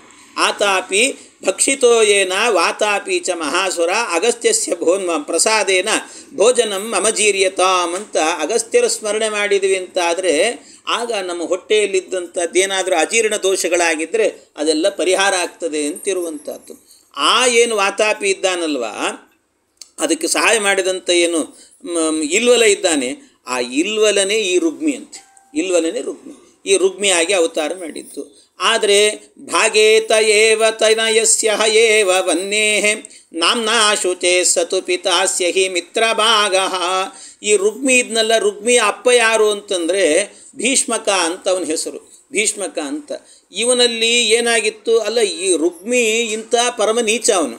ಇಷ್ಟು ನೀಚನಾಗಿದ್ದರೂ ಕೂಡ ರುಕ್ಮಿಣೀ ದೇವಿಯ ಅಣ್ಣನಾದ್ನಲ್ಲ, ರುಕ್ಮಿಣೀ ದೇವಿಯ ಅಣ್ಣನಾಗುವಂಥ ಯೋಗ್ಯತೆ ಅವನಿಗೇನು ಬಂತು ಅಂತ ಕೇಳಿದರೆ ಅದಕ್ಕೆ ಹೇಳ್ತಾರೆ, ರುಕ್ಮಿಣೀ ದೇವಿಯ ಅಣ್ಣನಾಗಬೇಕಾದ್ರೆ ಅದಕ್ಕೆ ಯೋಗ್ಯತೆ ಏನು ಅಂದರೆ ಅವನ ಒಳಗೆ ಒಬ್ಬ ಅಗ್ನಿ, ಶುಚಿ ಅಂತ ಹೆಸರು ಅವನದ್ದು, ಶುಚಿನಾಮಕನಾದಂಥ ಅಗ್ನಿಯ ಆವೇಶ ಇತ್ತಂತೆ. ಆದ್ದರಿಂದ ಅಣ್ಣನಾಗಿದ್ದಾನಷ್ಟೇ. ಅಂದರೆ ಕೃಷ್ಣನ ಭಾವನ ಆಗುವಂಥ ಯೋಗ್ಯತೆ ಬಂತು ಅವನಿಗೆ, ಇಲ್ದಿದ್ರೆ ಅದು ಸಾಧ್ಯ ಇರಲಿಲ್ಲ ಅವನಿಗೆ ಅಂತ. ಆಮೇಲೆ ಅವನಿಗೆ ಏನು ಅಪ್ಪ ಇದ್ದಾನೆ, ಆ ಅಪ್ಪ ಯಾರು ಅಂತಂದರೆ ಭೀಷ್ಮಕ. ಆ ಭೀಷ್ಮಕ ಯಾರು ಅಂತಂದರೆ ಈ 12 ಜನ ಸೂರ್ಯರಲ್ಲಿ ಒಬ್ಬ ಮಿತ್ರ ಅಂತ ಒಬ್ಬ ಸೂರ್ಯ. ಆ ಮಿತ್ರನ ಅವತಾರವೇನೇ ಇವನು ಭೀಷ್ಮಕ. ಆದರೆ ಅಂಥ ಒಳ್ಳೆಯ ಯೋಗ್ಯತೆ ಇದ್ದರೂ ಕೂಡ ರುಕ್ಮಿಣೀ ದೇವಿನ ನನಗೆ ಕೊಟ್ಟು ಮದುವೆ ಮಾಡು ಅಂತ ಹೇಳಿದರೆ ಭೀಷ್ಮಕನಿಗೆ ಮಾಡಲಿಲ್ಲ ಅವನು. ಅದನ್ನು ಇಲ್ಲ, ನಾನು ಕಡೆ ಕೃಷ್ಣ ಬಂದು ಹೇಳ್ಬೇಕಾದ್ರೆ ಹಾಂ ಹಾಂ ಅಂತಂದ. ಆಮೇಲೆ ಆ ಕಡೆ ಕೃಷ್ಣ ಹೋದ ಕೂಡಲೇ ಇವನೇನು ಮಾಡಿಬಿಟ್ಟ, ತನ್ನಷ್ಟಕ್ಕೆ ತಾನೇ ವಿಚಾರ ಮಾಡಿಕೊಂಡು ಅವನಿಗೆ ಅಯೋಗ್ಯನಿಗೆ ಕೊಟ್ಟು ಮದುವೆ ಮಾಡಬೇಕು ಅಂತ ತೀರ್ಮಾನ ಮಾಡಿದರು ಶಿಶುಪಾಲನಿಗೆ. ಅಷ್ಟು ಮಾಡೋ ಕೃಷ್ಣ ಬಂದು ಹಾರಿಸ್ಕೊಂಡು ಹೋದ, ಅದು ಬೇರೆ. ಅಂತೂ ಅವನಿಗೆ ಆ ಬುದ್ಧಿ ಬರಲಿಲ್ಲ ನೋಡಿ. ಯಾಕೆ ಹಂಗಾಯಿತು ಅಂದರೆ ಮಧ್ವಾಚಾರ್ಯ ಹೇಳ್ತಾರೆ, ಅವನು ಮಿತ್ರ ಅನ್ನುವ ಸೂರ್ಯನಾಗಿದ್ದರೂ ಕೂಡ ಅವನ ಒಳಗೆ ಒಬ್ಬ ದೈತ್ಯನ ಆವೇಶ ಇತ್ತು ಅಂತ ಹೇಳ್ತಾರೆ. ಯಾರವನು ಅಂದರೆ ರಾಕ್ವಂಶಯುಕ್ತದನುಜೌ ಕೃತಕೈಶಿಕಾಖ್ಯೌ ಭಾಗೌ ಕೃತಾಗ್ನಿತಸುತಯೋ ಪವಮಾನ ಶುನ್ವ್ಯೋ. ಅದರಲ್ಲಿ ರಾಕ್ವಂಶಯುಕ್ಕು, ರಾಹು ಅನ್ನುವ ದೈತ್ಯ ಇದ್ದಾನಲ್ಲ, ಆ ರಾಹುವಿನ ಅಂಶ ಎನ್ನುವಂಥದ್ದು ಅವನಲ್ಲಿ ಇತ್ತಂತೆ. ಆದ್ದರಿಂದ ಅವನಿಗೆ ಆ ದುರ್ಬುದ್ಧಿ ಎನ್ನುವಂಥದ್ದು ಬಂತು. ಆದರೆ ಅವನಿಗೆ ಇಬ್ಬರು ತಮ್ಮಂದಿರಿದ್ದರು, ಅವರು ಕ್ರಥ ಮತ್ತು ಕೈಶಿಕ ಅಂತ. ಕ್ರಥ ಕೈಶಿಕರೇನಿದ್ದಾರಲ್ಲ ಇವರಿಬ್ಬರು ಯಾರು ಅಂತ ಕೇಳಿದರೆ, ಕ್ರಥ ಮತ್ತು ಕೈಶಿಕರಿಬ್ಬರು ಕೂಡ ವನ್ನಿ ಏನಿದ್ದಾನೆ ಅಗ್ನಿಗೆ ಮಕ್ಕಳಿದ್ದಾರೆ, ಅನೇಕ ಮಕ್ಕಳಿದ್ದಾರೆ. ಅದರಲ್ಲಿ ಇಬ್ಬರು ಮಕ್ಕಳು, ಪವಮಾನ ಅಂತ ಒಬ್ಬ, ಇನ್ನೊಬ್ಬ ಯಾರು ಅಂದರೆ ಶುಂಧ್ಯು ಅಂತ ಇನ್ನೊಬ್ಬ ಮಗ. ಅವರಿಬ್ಬರ ಅವತಾರವೇನೇ ಈ ಕ್ರಥ ಮತ್ತು ಕೈಶಿಕ ಅನ್ನುವಂಥವರು. ಅವರಿಬ್ಬರು ಕೂಡ ಇದ್ದರು ಅಂತ ಹೇಳ್ತಾರೆ ಇವರೆಲ್ಲರೂ ಕೂಡ. ಇನ್ನು ಅವರನ್ನೆಲ್ಲರನ್ನೂ ಕೂಡ ಭೀಮ ಗೆದ್ದು ಬಂದ ಅಂತ, ಅವರಿಂದಲೂ ಕೂಡ ಜಯಪತ್ರ ತಂದಿದ್ದಾನೆ, ಅವ್ರನ್ನ ಗೆದ್ದಿದ್ದಾನೆ. ಅಷ್ಟೇ ಅಲ್ಲ, ಅದರ ಜೊತೆಗೆ ಬಂಧೋರ್ನಿಜಸ್ಯತು ಬಲಂ ಸುಪರೀಕ್ಷಮಾಣಃ ಶಲ್ಯೋಪಿತೇನ ಯುಯುಧೇ ವಿಜಿತಸ್ತತೈವ. ಅವನ ಸೋದರ ಮಾವ ಶಲ್ಯ, ಅಂದರೆ ಶಲ್ಯನ ತಂಗಿನೇ ಮಾದ್ರಿ, ಅವಳನ್ನೇ ಮಾಡಿಕೊಂಡಿದ್ದ. ಆ ಸೋದರ ಮಾವನ್ನೂ ಬಿಟ್ಟಿಲ್ಲ ಇವನು ಭೀಮ. ಅಲ್ಲಿಗೂ ಹೋಗಿ ಯುದ್ಧ ಮಾಡ್ತೀನಿ ಅಂತಲೇ ನಿಂತ. ಅದಕ್ಕೆ ಅವನು ಯುದ್ಧ ಮಾಡಿದ್ನಂತೆ, ಸೋತ್ಬಿಟ್ಟು ನಿನಗೆ ಸೋತಿನೋ ಮಾರಾಯ, ಜಯಪತ್ರ ಬರೆದು ಕೊಡ್ತೀನಿ ಅಂತ ಕೊಟ್ಟನಂತ ಅವನಿಗೆ. ಅಂತೂ ಈ ಶಲ್ಯ ಅಂತೇಳಿ, ಶಲ್ಯ ಅಂದರೆ ಈ ಹಿಂದೆ ಏನು ಪ್ರಹ್ಲಾದರಾಜರಿದ್ದರು, ಪ್ರಹ್ಲಾದರಾಜರಿಗೊಬ್ಬ ತಮ್ಮ ಇದ್ರಲ್ಲ ಸಕ್ಲಾದ ಅಂತ, ಆ ಸಕ್ಲಾದನ ಅವತಾರವೇನು ಇವು ಶಲ್ಯ ಅಂತ. ಈ ರೀತಿಯಲ್ಲಿ ಭೀಮೋಜಿಗಾಯ ಯುಧಿವೀರಮತೈಕಲವ್ಯಂ, ಏಕಲವ್ಯನನ್ನು ಕೂಡ ಗೆದ್ದಂತೆ, ಏಕಲವ್ಯನೂ ಬಿಟ್ಟಿಲ್ಲ, ಅವನನ್ನು ಹೊಡೆದು ಬಂದಿದ್ದಾನೆ. ಹೀಗೆಲ್ಲ ಎಲ್ಲರನ್ನೂ ಕೂಡ ಸೋಲಿಸಿ ಭೀಮಸೇನ ತನ್ನ ಬಾಹುಬಲದಿಂದಾಗಿ ಎಲ್ಲರನ್ನೂ ಕೂಡ ಅನಾಯಾಸವಾಗಿ ಗೆದ್ದುಕೊಂಡು ಬಂದಿದ್ದಂತೆ. ಸಾಲ್ವನನ್ನು ಬಿಟ್ಟಿರಲಿಲ್ಲ. ಸಾಲ್ವನು ಕೂಡ ಯೋ ಭೀಮ ನಿನ್ನ ಏಟು ತಡಿಲಿಕ್ಕಾಗಲ್ಲ, ತೊಗೊಂಡು ಹೋಗಿಬಿಡು ಜಯಪತ್ರ ಅಂತ ಅವನಿಗೆ ಬರೆದು ಕೊಟ್ಟಿದ್ದಂತೆ. ಹೀಗೆ ಎಲ್ಲ ಕಡೆಯಲ್ಲೂ ಕೂಡ ದಿಗ್ವಿಜಯವನ್ನು ಸಂಪಾದನೆ ಮಾಡಿಕೊಂಡು ಅನ್ಯೇಚ ಸಜ್ಜನಗಣಾ ಸಹ ಪೌರ ರಾಷ್ಟ್ರಾ ಶ್ರುತ್ವೈವ ಸರ್ವಯದವೋ ಜಹುರ್ಷುರ್ನಿತಾಂತಂ. ಇವನು ಈ ಕೆಲಸ ಮಾಡಿಕೊಂಡು ಬರ್ತಾ ಇದ್ದರೆ ಭೀಷ್ಮ ದ್ರೋಣ ಎಲ್ಲ ನೋಡಿ ಆನಂದ ಪಡ್ತಿದ್ರಂತೆ, ಸಂತೋಷ ಆಗ್ತಿತ್ತು. ಸಜ್ಜನರಿಗೆಲ್ಲ ಆನಂದ ಆಗ್ತಿತ್ತಂತೆ. ಆದರೆ ಹೊಟ್ಟೆ ಉರ್ಕೊಂಡವನು ಮಾತ್ರ ಅಯೋಗ್ಯ ದುರ್ಯೋಧನ. ಅವನೊಬ್ಬನೇ ಹೊಟ್ಟೆ ಉರ್ಕೊಂಡಂತೆ. ಯಾಕೆ ಅವನ ಶಬ್ದ ಹೇಳಬೇಕಾದ್ರೆ ಅವನಿಗೊಂದು ಬೈದೇ ಹೇಳಬೇಕಂತ, ಹಾಗೆ ಹೇಳಬಾರ್ದು ಅವ್ರನ್ನ. ಅಯೋಗ್ಯರನ್ನೆಲ್ಲ ಸುಮ್ಮನೆ ಹೆಸರು ಹೇಳಿಬಿಡಬಾರ್ದಂತೆ, ಅವ್ರನ್ನ ಬೈದು. ಅದಕ್ಕೆ ಬೈಯೋದಕ್ಕೂ ಒಂದು ಪುಣ್ಯ ಇದೆ ಅಂತ ಹರಿಕಥಾಮೃತ ಸಾರದಲ್ಲಿ ಜಗನ್ನಾಥದಾಸರು ಹೇಳ್ತಾರೆ. ದುಷ್ಟರನ್ನು ಬೈದಾಗ ಒಂದು ಪುಣ್ಯ ಇದೆ ಅಂತ ಹೇಳುತ್ತಾರೆ. ಹಾಗಾಗಿ ಅವ್ರ ಹೆಸರು ಹೇಳಬೇಕಾದ್ರೂ ಒಂದು ಸರ್ತಿ ಬೈಬೇಕಂತ. ಹಾಗೆ ಅವನು ಬಂದ, ನೋಡಿ ಅವನು ಮಾತ್ರ ದುಃಖಪಟ್ಟ ಅಂತ ಹೇಳ್ತಾರೆ. ಈ ರೀತಿ ಇಷ್ಟು ನಡೀತಾ ಇರುವಾಗಲೇ ಈ ಕೃಷ್ಣ ಪರಮಾತ್ಮ ಏನು ಮಾಡಿದ್ನಂತೆ, ಅಕ್ರೂರನನ್ನು ಕರೆದನಂತೆ. ಅಕ್ರೂರನನ್ನು ಕರೆದು ಅಕ್ರೂರನಿಗೆ ಹೇಳಿದ್ನಂತೆ, ನೋಡು ಅಕ್ರೂರ, ಅಲ್ಲಿ ಹಸ್ತಿನಾವತಿಗೆ ಹೋಗಿ ನೀನು ಧೃತರಾಷ್ಟ್ರನಿಗೆ ಹೇಳು, ನೀನೊಂದು ಸ್ವಲ್ಪ ದಿವಸ ಇರು ಮೊದಲೇ, ಅಲ್ಲಿ ಇದ್ದು ಧೃತರಾಷ್ಟ್ರ ಹೇಗೆ ನಡ್ಕೊಳ್ತಿದ್ದಾನೆ ಅಂತ ನೋಡು. ಅವನೇನಾದರೂ ಪಕ್ಷಪಾತ ಮಾಡ್ತಾ ಇದ್ದಾನ ಅಂತ ನೋಡೋನು ಸರ್ತಿ. ಅಂದರೆ ಪಾಂಡವರನ್ನು ಮತ್ತು ತನ್ನ ಮಕ್ಕಳನ್ನು ಇಬ್ಬರನ್ನು ಸಮಾನವಾಗಿ ನೋಡ್ಕೊಳ್ತಿದ್ದಾನೋ ಅಥವಾ ಏನಾದರೂ ಪಕ್ಷಪಾತ ಮಾಡ್ತಾ ಇದ್ದಾನೋ ಅನ್ನೋದನ್ನು ಒಂದು ಸರ್ತಿ ನೋಡಲ್ಲಿ. ಅಕಸ್ಮಾತ್ ಏನಾದರೂ ಕೂಡ ಪಕ್ಷಪಾತ ಮಾಡ್ತಾ ಇದ್ದಾನೆ ಅಂತೇನಾದರೂ ಗೊತ್ತಾಯಿತು ಅಂತಾದರೆ ಒಂದು ಮಾತು ಎಚ್ಚರಿಕೆ ಕೊಡಿ, ಹಿಂಗೆ ಮಾಡಬಾರ್ದು, ಇದು ಸರಿಯಲ್ಲ, ತಪ್ಪು ಅಂತ ಹೇಳು. ಅದು ಆದಮೇಲೂ ಕೂಡ ಅವನೇನಾದರೂ ಕೂಡ ಕೇಳಲಿಲ್ಲ ಅಂತ ಆದರೆ ಒಂದು ಮಾತು ಹೇಳು, ನಾನು ಹೇಳಿದ್ದೀನಿ ಅಂತಲೇ ಹೇಳು, ತವ ಪುತ್ರಾಹ ನಸಂತೇವ ಭೀಮಸೇನಾಗ್ನಿ ಭಸ್ಮಿತಾಹ ಅಂತ ಒಂದು ಮಾತು ಹೇಳಿಬಿಡು ಅಂತಂದನಂತೆ ಕೃಷ್ಣ. ಅಂದರೆ ನಿನ್ನ ಮಕ್ಕಳು ಇಲ್ಲ, ಸತ್ತು ಹೋಗಿದ್ದಾರೆ, ಎಲ್ಲಿ ಅಂತಂದರೆ ಭೀಮಸೇನಾಗ್ನಿ ಭಸ್ಮಿತಾಹ, ಭೀಮಸೇನ ಅನ್ನುವಂಥ ಅಗ್ನಿಯಲ್ಲಿ ಉರಿದು ಎಲ್ಲ ಸುಟ್ಟು ಹೋಗಿದ್ದಾರೆ ಅಂತ ಹೇಳಿಬಿಡು. ಯಾಕೆಂದರೆ ಭೀಮನ ಬಲ ಏನು ಅಂತ ಅವರಿಗೆ ಗೊತ್ತಿಲ್ಲ ಸರಿಯಾಗಿ. ಅದರಿಂದ ಅವರನ್ನು ಎದುರು ಹಾಕ್ಕೊಳ್ಳೋದು ಒಳ್ಳೆಯದಲ್ಲ ಅಂತ ಮೊದಲೇ ಎಚ್ಚರಿಕೆಯನ್ನು ಕೊಡು ಅಂತ ಕೃಷ್ಣ ಹೇಳಿ ಕಳಿಸಿದಂತೆ. ಈ ರೀತಿ ಇದೆಲ್ಲ ಕೃಷ್ಣನ ರಾಜಕೀಯಗಳಿವೆಲ್ಲವೂ ಕೂಡ ಎಲ್ಲೆಲ್ಲಿ ಯಾವ ಕಾಲದಲ್ಲಿ ಹೇಗೆ ನಡಿಬೇಕು ಅನ್ನೋದನ್ನು ತೋರಿಸ್ತಾನೆ ಪರಮಾತ್ಮ. ಕೃಷ್ಣಸ್ಸು ಯೋಧನ ಮುಖಾಕ್ರ ಮಮಾಂಬಿಕೇಯಂ ಜಾನನ್ ಸ್ವಪುತ್ರ ವಶವರ್ತಿನ ಮೇವ ಗತ್ವಾ, ಅವನನ್ನು ತನ್ನ ಪುತ್ರರ ಮೇಲೆ ವ್ಯಾಮೋಹ ಇರ್ತದೆ, ಹೋಗು ಅಂತೇಳಿ. ಆಯಿತು ಅಂತ ಈ ಅಕ್ರೂರ ಹೋದನಂತೆ. ಪುತ್ರೇಶು ಪಾಂಡುತನಯೇಶು ಚ ಸಾಮ್ಯ ವೃತ್ತಿ ಕೀರ್ತಿಂಚ ಧರ್ಮ ಮುರುಮೇಶಿ ತಥಾರ್ಥ ಕಾಮವು. ಆಗ ಇವನು ತಾರತಮ್ಯ ಮಾಡ್ತಾ ಇದ್ದ. ಆ ತಾರತಮ್ಯವನ್ನೆಲ್ಲ ನೋಡಿ ಒಂದು ಸರ್ತಿ ಏನು ಮಾಡಿದನಂತೆ, ಅಕ್ರೂರ ಬಂದು ಹೇಳಿದನಂತೆ, ನೋಡು, ಧರ್ಮಾರ್ಥ ಕಾಮ ಸಹಿತಾಂಚ ವಿಮುಕ್ತಿ ಮೇಷಿ ತತ್ಪ್ರೀತಿ ತಸ್ಸು ನಿಯತಂ ವಿಪರೀತ ವೃತ್ತಿ. ಮಹಾರಾಜ, ಕೃಷ್ಣ ಹೇಳಿ ಕಳಿಸಿದ್ದಾನೆ ಏನು ಅಂದರೆ, ಪಾಂಡವರಲ್ಲಿ ಮತ್ತು ನಿನ್ನ ಮಕ್ಕಳಲ್ಲಿ ಸಮಾನತೆಯನ್ನು ಕಾಯ್ದುಕೊಂಡು ಹೋಗಬೇಕು ಅಂತ ಹೇಳಿದ್ದಾನೆ. ಅವರನ್ನು ಸಮಾನ ರೀತಿಯಿಂದಲೇ ನೋಡಬೇಕು ಅಂತ ಹೇಳಿದ್ದಾನೆ. ಹೀಗೇನಾದರೂ ಮಾಡಿದೆ ಅಂತಾದರೆ ಒಂದು ತಿಳ್ಕೊ, ನಿನಗೊಳ್ಳೆ ಕೀರ್ತಿ ಬರ್ತದೆ. ನೀನು ಧೃತರಾಷ್ಟ್ರ, ನಿನಗೊಳ್ಳೆ ಕೀರ್ತಿ ಬರ್ತದೆ. ಯಾಕೆ ಅಂದರೆ ತಮ್ಮನ ಮಕ್ಕಳಾದರೂ ಕೂಡ ಇಷ್ಟು ಪ್ರೀತಿಯಿಂದ ನೋಡ್ಕೊಂಡಿದ್ದಾನಲ್ಲ ಅಂತ ಒಂದು ಕೀರ್ತಿ ಬರ್ತದೆ. ಅಷ್ಟೇ ಅಲ್ಲ, ಇದರ ಜೊತೆಗೇನಾಗತ್ತೆ ಅಂದರೆ ನಿನಗೆ ಕೀರ್ತಿಂಚ ಧರ್ಮ ಮುರುಮೇಶಿ ತಥಾರ್ಥ ಕಾಮವು. ಧರ್ಮ, ಅರ್ಥ, ಕಾಮ. ಯಾಕೆ ಅರ್ಥ ಅಂದರೆ ಸಂಪತ್ತು, ಬೇಕಾದಷ್ಟು ಸಂಪತ್ತು. ಸುಮ್ಮನೆ ಭೀಮ ಎದುರಿಗೆ ಹೋಗಿ ನಿಂತರೆ ಸಾಕು, ಎಲ್ಲರೂ ಕಪ್ಪ ಕಾಣಿಕೆ ಕೊಟ್ಬಿಡ್ತಾರೆ. ಅವನು ಹೋರಾಟವೇ ಮಾಡಬೇಕಾಗಿಲ್ಲ, ಸುಮ್ಮನೆ ಅವ್ನು ಗುಟ್ರು ಹಾಕಿದ್ರೆ ಸಾಕಂತ ಒಂದು ಸರ್ತಿ. ಅವನು ಯಾವತ್ತೂ ಕೂಡ ಬೇಡೋದು ಅಂತ ಇಲ್ಲವೇ ಇಲ್ಲಂತೆ, ಕೊಡ್ರಪ್ಪ ಅಂತ ಕೇಳೋದಿಲ್ಲಂತ ಅವನು ಯಾವತ್ತೂ ಕೂಡ. ಹಂಗಿಲ್ಲ, ಸುಮ್ಮನೆ ಹೋಗಿ ಗುಟ್ರು ಹಾಕ್ತಿದ್ದಂತೆ. ಮುಂದೆ ಬರ್ತದೆ ಭೀಮ, ಅಲ್ಲ ಈ ಬೇಡೋದಿಲ್ಲ ಅಂತ ಹೇಳ್ತಿರಲ್ಲ, ಬೇಡಲಿಕ್ಕಿಲ್ಲ ಅಂತಂದರೆ ಭೀಮಸೇನ ದೇವರು ಮತ್ತು ಬೇಡಿದ್ದಾರೆ. ಎಲ್ಲಿ ಬ್ರಾಹ್ಮಣರ ವೇಷ ಹಾಕ್ಕೊಂಡು ಓಡಾಡ್ತಾರೆ. ಬ್ರಾಹ್ಮಣರು ಭಿಕ್ಷೆ ಬೇಡಿ ತಿನ್ನೋರಲ್ವ, ಭಿಕ್ಷೆ ಬೇಡಿ ತಿನ್ನೋರಾದ್ರಿಂದ ಆ ಕಾಲದಲ್ಲಾದರೂ ಎಲ್ಲರೂ ಕೂಡ ಮುಂದೆ ವನವಾಸದಲ್ಲಿ ಅಜ್ಞಾತವಾಸದಲ್ಲಿ ಬ್ರಾಹ್ಮಣ ವೇಷದಲ್ಲಿ ಇರ್ತಾರೆ. ಆಗ ಬೇಡಿದ್ರಲ್ವ ಮತ್ತೆ ಅಂತಂದರೆ ಆಗಲೂ ಬೇಡ್ತಿರ್ಲಿಲ್ಲಂತವ್ರು. ಭೀಮಸೇನ ದೇವರು ಆಗಲೂ ಬೇಡ್ತಿರ್ಲಿಲ್ಲ. ಹೋಗಿ ಮನೆ ಮುಂದೆ ನಿಂತು ಗುಟ್ರು ಹಾಕ್ತಿದ್ರಂತವ್ರು, ನಿಮ್ಮನ್ನೆಲ್ಲ ರಕ್ಷಣೆ ಮಾಡ್ತಿದ್ದೀನಿ ನಾನು, ಕೊಡ್ತೀರೋ ಇಲ್ಲೋ ಅಂತ ಹೇಳ್ತಿದ್ರಂತ ಒಂದು ಸರ್ತಿ. ಹಂಗೆ ಹೇಳ್ತಿದ್ರಂತ ಹೊರತು ಕೊಡ್ರಮ್ಮ ಅಂತ ಕೇಳ್ತಿರ್ಲಿಲ್ಲ ಅಂತ ಯಾರ ಹತ್ರ ಕೂಡ. ಕೈ ಒಡ್ಡಿ ಕೇಳೋರಲ್ಲ ಅವರು, ಯಾವತ್ತೂ ಕೂಡ ಹಂಗಿಲ್ಲೇ ಇಲ್ಲ ಅವರು. ಆ ರೀತಿ ಆದ್ದರಿಂದಾಗಿ ಅವರಂಥವ್ರು ಅಲ್ಲವೇ ಅಲ್ಲ, ಕೇಳುವರಲ್ಲ. ಆದ್ದರಿಂದ ಅವರು ಬಂದರು ಅಂತ ಆದರೆ ಬಹಳ ಕಷ್ಟ ಇದೆ. ಆದ್ದರಿಂದ ಅವನು ನಿಂತ ಅಂದರೆ ನಿನಗೆ ಸಂಪತ್ತು ಬರ್ತದೆ. ಅಷ್ಟೇ ಅಲ್ಲ, ಪರಮ ಧಾರ್ಮಿಕರವರಾದ್ರಿಂದಾಗಿ ಅವರ ಜೊತೆಗಿದ್ದರೆ ನೀನು ಕೂಡ ಒಳ್ಳೆಯ ಧರ್ಮಿಷ್ಠನಾಗ್ತೀಯ. ನೀನು ಧರ್ಮಿಷ್ಠನಾಗ್ತೀಯ. ಅಂಥ ಒಂದು ವ್ಯಕ್ತಿತ್ವ ನಿಮಗೆ ಬರುತ್ತದೆ. ಅಷ್ಟೇ ಅಲ್ಲ, ಅದರ ಜೊತೆಗೆ ನಿನ್ನ ಮನೋಭೀಷ್ಟಗಳೇನಿದ್ದಾವೆ ಅದೆಲ್ಲ ಈಡೇರ್ತದೆ. ಇದಕ್ಕಿಂತಲೂ ಇನ್ನೊಂದು ಹೇಳಬೇಕು ಅಂತ ಆದರೆ ಧರ್ಮ ಅರ್ಥ ಕಾಮ ಸಹಿತಾಂಚ ವಿಮುಕ್ತಿ ಮೇಷಿ, ಇವೆಲ್ಲ ನಿನಗೆ ಸಿಕ್ತು ಅಂದರೆ ಮೋಕ್ಷ ಸಿಗ್ತದೆ. ಯಾಕೆ ಅಂದರೆ ಅವರನ್ನು ನೀನು ಚೆನ್ನಾಗಿ ನೋಡ್ಕೊಂಡು ಅಂತ ಆದರೆ ಕೃಷ್ಣ ಪ್ರೀತನಾಗ್ತಾನೆ, ಕೃಷ್ಣ ಪ್ರೀತ. ಹಾಗಾಗಿ ಕೃಷ್ಣನ ಪ್ರೀತಿಗೆ ನೀವೆಲ್ಲ ಪಾತ್ರರಾಗ್ತೀರಿ. ಆದ್ದರಿಂದ ನಿಮಗೆ ಯಾವ ಸಮಸ್ಯೆನೂ ಕೂಡ ಇಲ್ಲ. ತತ್ಪ್ರೀತಿತಃ ಸುನಿಯತಂ ವಿಪರೀತ ವೃತ್ತಿ ಯಾಸೇವ ರಾಜವರ ತತ್ಫಲ ವೈಪರೀತ್ಯಂ. ಇದಕ್ಕೆ ವಿರುದ್ಧವಾಗಿ ನೀನು ನಡ್ಕೊಂಡೆ ಅಂತಾದರೆ ಅಧಪ್ಪತನಕ್ಕೆ ಹೋಗ್ತೀನಿ ನೀನು ಅಂತಂದ. ಅಧಪ್ಪತನ ನಿನಗೆ ಆಗ್ತದೆ ನೋಡು ಅಂತ ಇಷ್ಟು ಹೇಳಿದ್ನಂತೆ. ಇಷ್ಟು ಹೇಳಿದರೆ ಧೃತರಾಷ್ಟ್ರ ಏನು ಹೇಳಬೇಕು?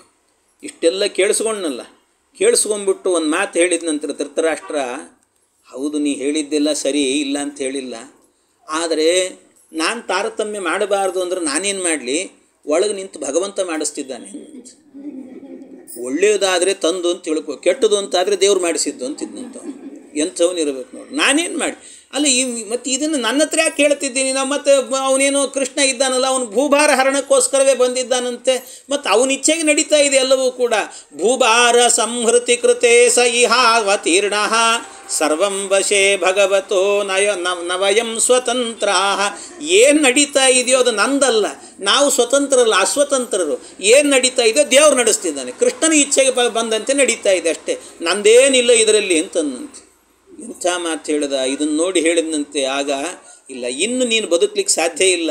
ಯಾಕೆ ಅಂತಂದರೆ ಎಲ್ಲ ಮುಗೀತು ಅಂತ ತಿಳ್ಕೊಂಬಿಡಿ ಇನ್ನ ಅಂತಂದರು. ಭೀಮಸೇನಾಗ್ನಿ ಭಸ್ಮಿತಾಹ. ಯಾಕೆ ಇದೆಲ್ಲ ಶಾಶ್ವತ ಅಲ್ವೋ?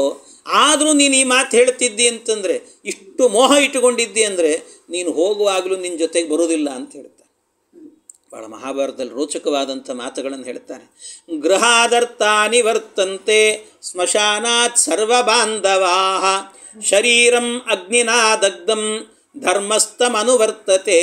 ಎಂಥ ಮಾತು ಹೇಳಿದ್ದಾನೆ. ಒಂದು ತಿಳ್ಕೊಂಬಿಡು, ಮನುಷ್ಯನಾಗಬೇಕಾದ್ರೆ ಹೋಗಬೇಕಾದ್ರೆ ಏನೂ ಜೊತೆಗೆ ಬರೋದಿಲ್ಲಂತೆ. ಏನು ಒದ್ದಾಡಿ ಒದ್ದಾಡಿ ಒದ್ದಾಡಿ ಒದ್ದಾಡಿ ಇಡೀ ಜೀವನ ಪರ್ಯಂತರವಾಗಿ ದೊಡ್ಡ ದೊಡ್ಡ ಸಂಪಾದನೆಯನ್ನು ಮಾಡಿಡ್ತೇವಂತೆ. ಎಷ್ಟು ಸಂಪಾದನೆ ಮಾಡಿಟ್ರೂ ಕೂಡ ನಿತ್ಯ ಕಟ್ಟುಗಳನ್ನು ಎಣಿಸಿ ಗಾಡ್ರೇಜಲ್ಲಿ ಇಡ್ತಿರ್ತೇವೆ. ಅಷ್ಟು ಇಡ್ತಿರ್ತೀವಲ್ಲ, ಬರ್ತದ ನಿಮ್ಮ ಜೊತೆಗೆ ಅಂದರೆ ಗೃಹಾದರ್ಥಾನ ನಿವರ್ತಂತೆ. ಗೃಹಾದರ್ಥ ಮನೆಯಲ್ಲಿಟ್ಟ ಹಣ ಹಾಗೇ ಇರ್ತದೆ ಹೊರತು ಯಾವುದು ನಮ್ಮ ಜೊತೆಗೆ ಬರೋದಿಲ್ಲ. ಅಲ್ಲೇ ಇರ್ತದೆ, ಅದು ಜಡ, ಅದು ಏನು ಮಾಡ್ತದೆ ಪಾಪ. ಬರ್ತದೆ ನನ್ನ ಹತ್ರ ಬರೋದಿಲ್ಲ, ಅದು ಅಲ್ಲೇ ಇರ್ತದೆ. ಇಲ್ಲೋ ಹೋಗ್ತಿದ್ದೀನಿ ನನ್ನ ಜೊತೆಗೆ ಬಂದ್ಬಿಡು ಅಂದ್ರೆ ಬರ್ತದೆ? ಅದು ಬರೋದಿಲ್ಲ, ಅದು ಬರೋದಿಲ್ಲಂತೆ. ಗೃಹಾದರ್ಥ ನೆನಿವರ್ತಂತೆ. ಇನ್ನಷ್ಟೇ ಅಲ್ಲ ಬಂಧುಗಳು ಬರ್ತಾರಲ್ಲ ಅಂದರೆ ಸ್ಮಶಾನಾತ್ ಸರ್ವ ಬಾಂಧವಾಹ. ಸ್ಮಶಾನದ ತನಕ ಬರ್ತಾರಪ್ಪ ಅಷ್ಟೇ, ಅಲ್ಲಿಂದ ಮತ್ತೆ ಮುಂದೆ ಬರೋದಿಲ್ಲ ಅಂತವ್ರು, ಯಾರೂ ಬರೋದಿಲ್ಲ. ಈ ಶರೀರ ಇದೆಯಲ್ಲ ಅಂದರೆ ಏನು ಮಾಡ್ತಾರೆ ಈ ಶರೀರವನ್ನು ಅಂತಂದರೆ ಶರೀರಂ ಅಗ್ನಿನಾ ದಗ್ಧಂ. ಇದು ಶರೀರವನ್ನು ಹೋಗಿ ಬೆಂಕಿಗೆ ಹಾಕ್ತಾರಂತೆ, ಸುಟ್ಟಾಕಿಬಿಡ್ತಾರಂತೆ. ಇದನ್ನು ಯಾರು ಹಿಂದೆ ಮುಂದೆ ನೋಡಲ್ಲ. ಪ್ರಾಣ ಹೋಯಿತು ಅಂತ ಆದರೆ ಮುಗದೇ ಹೋಯಿತು ಅಂತ ಅರ್ಥ. ಹಾಗಾಗಿ ಇದನ್ನು ಸುಟ್ಟು ಬಿಡ್ತಾರೆ, ಪ್ರಾಣವನ್ನು, ಈ ದೇಹವನ್ನು ಸುಟ್ಟು ಬಿಡ್ತಾರೆ. ಯಾವುದು ಜೊತೆಗೆ ಬರೋದಿಲ್ಲ. ಆದರೆ ಬರುವಂಥದ್ದು ಯಾವುದು ಅಂದರೆ ಒಂದೇ ಒಂದು, ಧರ್ಮಸ್ಥಮನುವರ್ತತೆ. ಏನು ಧರ್ಮವನ್ನು ಮಾಡಿದ್ದೀಯಲ್ಲ, ಕೈ ಎತ್ತಿ ದಾನ ಕೊಟ್ಟಿದ್ದೀ, ನೀನು ಬೇಕಾದಷ್ಟು ದಾನ ಧರ್ಮ ಒಳ್ಳೊಳ್ಳೆ ಕರ್ಮಗಳನ್ನು ಮಾಡಿದ್ದಿ ಅಂದರೆ ಅದು ಮಾತ್ರ ನಿನ್ನ ಜೊತೆಗೆ ಬರ್ತದಪ್ಪ, ಇನ್ಯಾವುದು ಬರೋದಿಲ್ಲ ನಿನ್ನ ಜೊತೆಗೆ. ಇದನ್ನು ಅರ್ಥ ಮಾಡಿಕೋ. ಅದರಿಂದಾಗಿ ಈ ಪಾಂಡವರನ್ನು ದ್ವೇಷ ಮಾಡಲಿಕ್ಕೆ ಹೋಗಬೇಡ. ಇಷ್ಟು ಅಕ್ರೂರ ಹೇಳಿದರೂ ಕೂಡ ಕೇಳಲಿಲ್ಲ. ಇಲ್ಲ ನಂದಲ್ಲಪ್ಪ, ನಾವೆಲ್ಲ ಅಸ್ವತಂತ್ರರು, ದೇವರು ನಡೆಸಿದಂತೆ ನಡೀತಾ ಇದೆ ಅಂತ ಅಂದ್ಬಿಟ್ನಂತೆ. ಏವಂ ನಿಶಮ್ಯ ವಚನಂ ಸತು ಯಾದವೋಸ್ಯ ಜ್ಞಾತ್ವಾ ಮನೋಸ್ಯ ಕಲುಷಂ ತವ ನೈವ ಪುತ್ರಾಹ. ನಿನ್ನ ಪುತ್ರರಿಲ್ಲ ಅಂತ ತಿಳ್ಕೊಂಬಿಡಿ. ಭೀಮಸೇನಿಂದ ಕೊಲ್ಲಲ್ಪಡ್ತಾರೆ ಎಲ್ಲರೂ ಕೂಡ. ಅವನ ಬಾಹುಬಲ ಏನು ಅಂತ ನಿನಗೆ ಗೊತ್ತಿಲ್ಲ ಸರಿಯಾಗಿ, ಬೇರೆ ಕುರುಡ ಬೇರೆ, ನೀನು ನೋಡಲಿಕ್ಕೂ ಆಗಲ್ಲ ಅವನನ್ನು, ಅಂಥ ಮಹಾತ್ಮ ಇದ್ದಾನವನು ಅಂತ. ಇತ್ಯೂಚಿವಾನ್ ಸಹ ಮರುತ್ತನಯಾರ್ಜುನಾಭ್ಯಾಂ ಪಾಯಾತ್ ಪುರೀಂ ಸಹದೇವಯುತ ಸ್ವಕೀಯಂ. ಎಲ್ಲರೂ ಸೇರಿಕೊಂಡು ನಿನ್ನ ಪಟ್ಟಣವನ್ನು ಎಲ್ಲವನ್ನು ಹೊಡೆದು ಹಾಕಿ ಇದನ್ನು ಆಳ್ತಾರೆ ಅವರೆಲ್ಲರೂ ಕೂಡ. ಅಂಥ ದಿನ ಬರ್ತದೆ, ನೆನಪಿಟ್ಟುಕೋ ಅಂತ ಹೇಳಿದಂತೆ. ಇಷ್ಟು ಹೇಳಿ ಅಕ್ರೂರ ಅಲ್ಲಿಂದ ಹೊರಟುಬಿಟ್ನಂತೆ. ಅಕ್ರೂರ ಹೊರಟ, ಕೃಷ್ಣನಿಗೆ ಹೋಗಿ ವಿಷಯ ಮುಟ್ಟಿಸ್ಬೇಕು ಅಂತ ಅಲ್ಲಿಂದ ಹೊರಟ. ಅವನು ಹೊರಡಬೇಕಾದ್ರೆ ಸರಿಯಾಗಿ ಆ ಅಕ್ರೂರನ ಜೊತೆಯಲ್ಲೇನೆ ಕೃಷ್ಣನ ನೋಡ್ಲಿಕ್ಕೆ ಹೋಗ್ತಿದ್ದೇವೆ ಅಂದ ಕೂಡಲೇ ಭೀಮಾರ್ಜುನರಿಬ್ಬರು ಕೂಡ ನಾವು ಬರ್ತೀವಿ ಅಂತ ಹೋದ್ರಂತವ್ರು. ಅವರು ಕೂಡ ನಾವು ಬರ್ತೇವೆ ಅಂತ ಹೇಳಿ ಜ್ಞಾನಂತು ಭಾಗವತಮುತ್ತಮಮಾತ್ಮಯೋಗ್ಯಂ ಭೀಮಾರ್ಜುನೌ ಭಗವತ ಸಮವಾಪ್ಯ ಕೃಷ್ಣಾತ್. ಆ ಕೃಷ್ಣನ ಬಳಿಗೆ ಹೋದ್ರಂತೆ. ಆ ಕೃಷ್ಣನ ಬಳಿಗೆ ಹೋದಾಗ ಪರಮಾತ್ಮ ಕೃಷ್ಣನಲ್ಲಿ ಅನೇಕ ವರ್ಷಗಳ ಕಾಲ ಅಧ್ಯಯನ ಮಾಡಿದ್ರಂತೆ. ಭೀಮ ಮತ್ತು ಅರ್ಜುನ ಇಬ್ಬರು ಕೂಡ ಕೃಷ್ಣನೇ ಪಾಠ ಮಾಡಿದ್ನಂತೆ. ಬರೀ ಕೃಷ್ಣ ಮಾಡಿದ ಭಗವದ್ಗೀತೆ ಒಂದೇ ಪಾಠ ಅಲ್ಲ, ಬೇರೆ ಬೇರೆ ಸಂದರ್ಭದಲ್ಲಿ ಭೀಮನಿಗೂ ಪಾಠ ಮಾಡಿದ್ದಾನಂತೆ ಕೃಷ್ಣ. ಆ ಭೀಮನಿಗೂ ಕೂಡ ಪಾಠವನ್ನು ಮಾಡಿದ. ತತ್ರೋಷತುರ್ಭಗವತ ಸಹಯುಕ್ತ ಚೇಷ್ಟವು. ಅನೇಕ ಭಗವಂತನ ತತ್ವಜ್ಞಾನಗಳನ್ನೆಲ್ಲವನ್ನು ಕೂಡ ಉಪದೇಶ ಮಾಡಿದಂತೆ. ಉಪದೇಶ ಮಾಡಿದಾಗ ಅಲ್ಲೇ ಮಥುರಾದಲ್ಲೇ ವಾಸ ಮಾಡಿದ್ರಂತೆ. ಮಥುರಾ ಪಟ್ಟಣದಲ್ಲೇ ಎಷ್ಟೋ ವರ್ಷಗಳ ಕಾಲ ಇದ್ರಂತೆ. ಆಮೇಲೆ ಪ್ರತ್ಯುದ್ಯಮೋ ಭಗವತಾಪಿ ಭವೇದ್ಗದಾಯಾ. ಆಗೇನು ಮಾಡಿದ್ನಂತೆ ಈ ಕೃಷ್ಣ ಏನು ಮಾಡಿದ್ದ, ಸಾಂದೀಪಿನಾಚಾರ್ಯ ಗುರುಕುಲದಲ್ಲಿ ಓದಬೇಕಾದ್ರೆ ಸಾಂದೀಪಿನಾಚಾರ್ಯರು ಪಾಠಗಳ ಜೊತೆಗೆ ಏನು ಮಾಡಿದ್ರಂತೆ, ಗದಾವಿದ್ಯೆಯನ್ನು ಹೇಳಿಕೊಟ್ಟಿದ್ರಂತೆ. ಆ ಗದಾವಿದ್ಯೆಯನ್ನು ಹೇಳಿಕೊಟ್ಟಾಗ ಮಧ್ಯದಲ್ಲಿ ಕೃಷ್ಣ ಏನು ಮಾಡಿದ್ದಂತೆ, ಅವರು ಸ್ವಲ್ಪ ಹೇಳಿಕೊಟ್ಟಿದ್ರೆ ಈ ಬಲರಾಮನಿಗೆ ಹೆಚ್ಚಿನ ವಿದ್ಯೆಯನ್ನು ಕೃಷ್ಣನೇ ಹೇಳಿಕೊಟ್ಟಿದ್ದಂತೆ ಅವನಿಗೆ, ಬಲರಾಮನಿಗೆ. ಅದಕ್ಕೆ ಬಲರಾಮನಿಗೆ ಹೇಳಿದ್ದಂತೆ, ನೋಡು ಭೀಮ ಬಂದಿದ್ದಾನೆ, ಭೀಮನಿಗೆ ನೀನೊಂದು ಸ್ವಲ್ಪ ಆ ಗದಾವಿದ್ಯೆಯನ್ನು ಉಪದೇಶ ಮಾಡು ಅಂತ ಹೇಳಿದ್ರಂತೆ. ಗದಾವಿದ್ಯೆ ಉಪದೇಶ ಮಾಡು ಅಂದ ಕೂಡಲೇ ಆಯಿತು ಅಂತ ಗದಾವಿದ್ಯೆಯನ್ನು ಕಲೀಲಿಕ್ಕೆ ಅಂತ ಹೋದರು. ಆದರೆ ಗದಾವಿದ್ಯೆ ಕಲೀಲಿಕ್ಕೆ ಹೋದರೆ ಇಲ್ಲೊಂದು ಸಮಸ್ಯೆ ಇದೆ. ಏನು ಅಂದರೆ ಪಾಠ ಹೇಳಿಕೊಡುವಂಥವ್ರು ಯಾರಿರ್ತಾರೋ ಅವ್ರು ಗುರುಗಳಾಗ್ತಾರೆ. ಆದ್ದರಿಂದ ಒಂದು ನಮಸ್ಕಾರ ಮಾಡಬೇಕಾಗ್ತದೆ. ಇವರಿರೋದು 5ನೇ ಕಕ್ಷೆಯಲ್ಲಿ ಬಲರಾಮ ದೇವರು, ಇವರಿರೋದು 3ನೇ ಕಕ್ಷೆಯಲ್ಲಿ. ಮತ್ತು ಮೇಲ್ನವ್ರು ಇವ್ರಿಗೆ ಹೆಂಗೆ ನಮಸ್ಕಾರ ಮಾಡೋದು? ರಾಮೋಪಿ ಶಿಕ್ಷಿತ ಮರೀಂದ್ರ ದರಾತ್ ಪುರೋಸ್ಯ ಭೀಮೇ ದದಾವತ ಪರಾಣಿ ಹರೇರವಾಪ. ಇದು ಪ್ರಾಣದೇವರು ಅಂತಂದರೆ ಮಧ್ವಾಚಾರ್ಯ ಕೊಡ್ತಾರೆ ನೋಡ್ರಿ ನಿರ್ಣಯ. ಎಂಥ ಪ್ರಾಣದೇವರು ಅಂತಂದರೆ ಅದ್ಭುತ, ಅದ್ಭುತ ಅಂದರೆ ಅದ್ಭುತ ಅವರು ಪ್ರಾಣದೇವರು ಅಂತಂದರೆ. ಯಾಕೆ ಅಂದರೆ ಅವರು ಗದಾಭ್ಯಾಸವನ್ನು ಮಾಡ್ತಿದ್ರಂತೆ. ಮಾಡಬೇಕಾದ್ರೆ ಬಲರಾಮನಿಗೆ ನಮಸ್ಕಾರ ಮಾಡ್ತಿದ್ರೋ ಇಲ್ಲೋ, ಮಾಡ್ತಿದ್ರಂತೆ. ಅಲ್ಲ, ಮತ್ತು ಗದಾಭ್ಯಾಸ ಮಾಡಬೇಕಾದ್ರೆ ಮತ್ತೇನು ಮಾಡಬೇಕು, ಗದೆಯನ್ನು ಅವ್ರ ಜೊತೆಗೆ ಫೈಟ್ ಮಾಡಬೇಕು. ಅಂದರೆ ಅವನು ವಿರುದ್ಧವಾಗಿ ಇವನು ಕೂಡ ಗದೆಯನ್ನು ಎತ್ತಬೇಕು. ಆದರೆ ಭೀಮನ ಪ್ರತಿಜ್ಞೆ, ಕೃಷ್ಣ ನಿನ್ನ ವಿರುದ್ಧ ಮಾತ್ರ ನಾನು ಯಾವತ್ತೂ ಗದೆ ಎತ್ತಲ್ಲ ಅಂತ.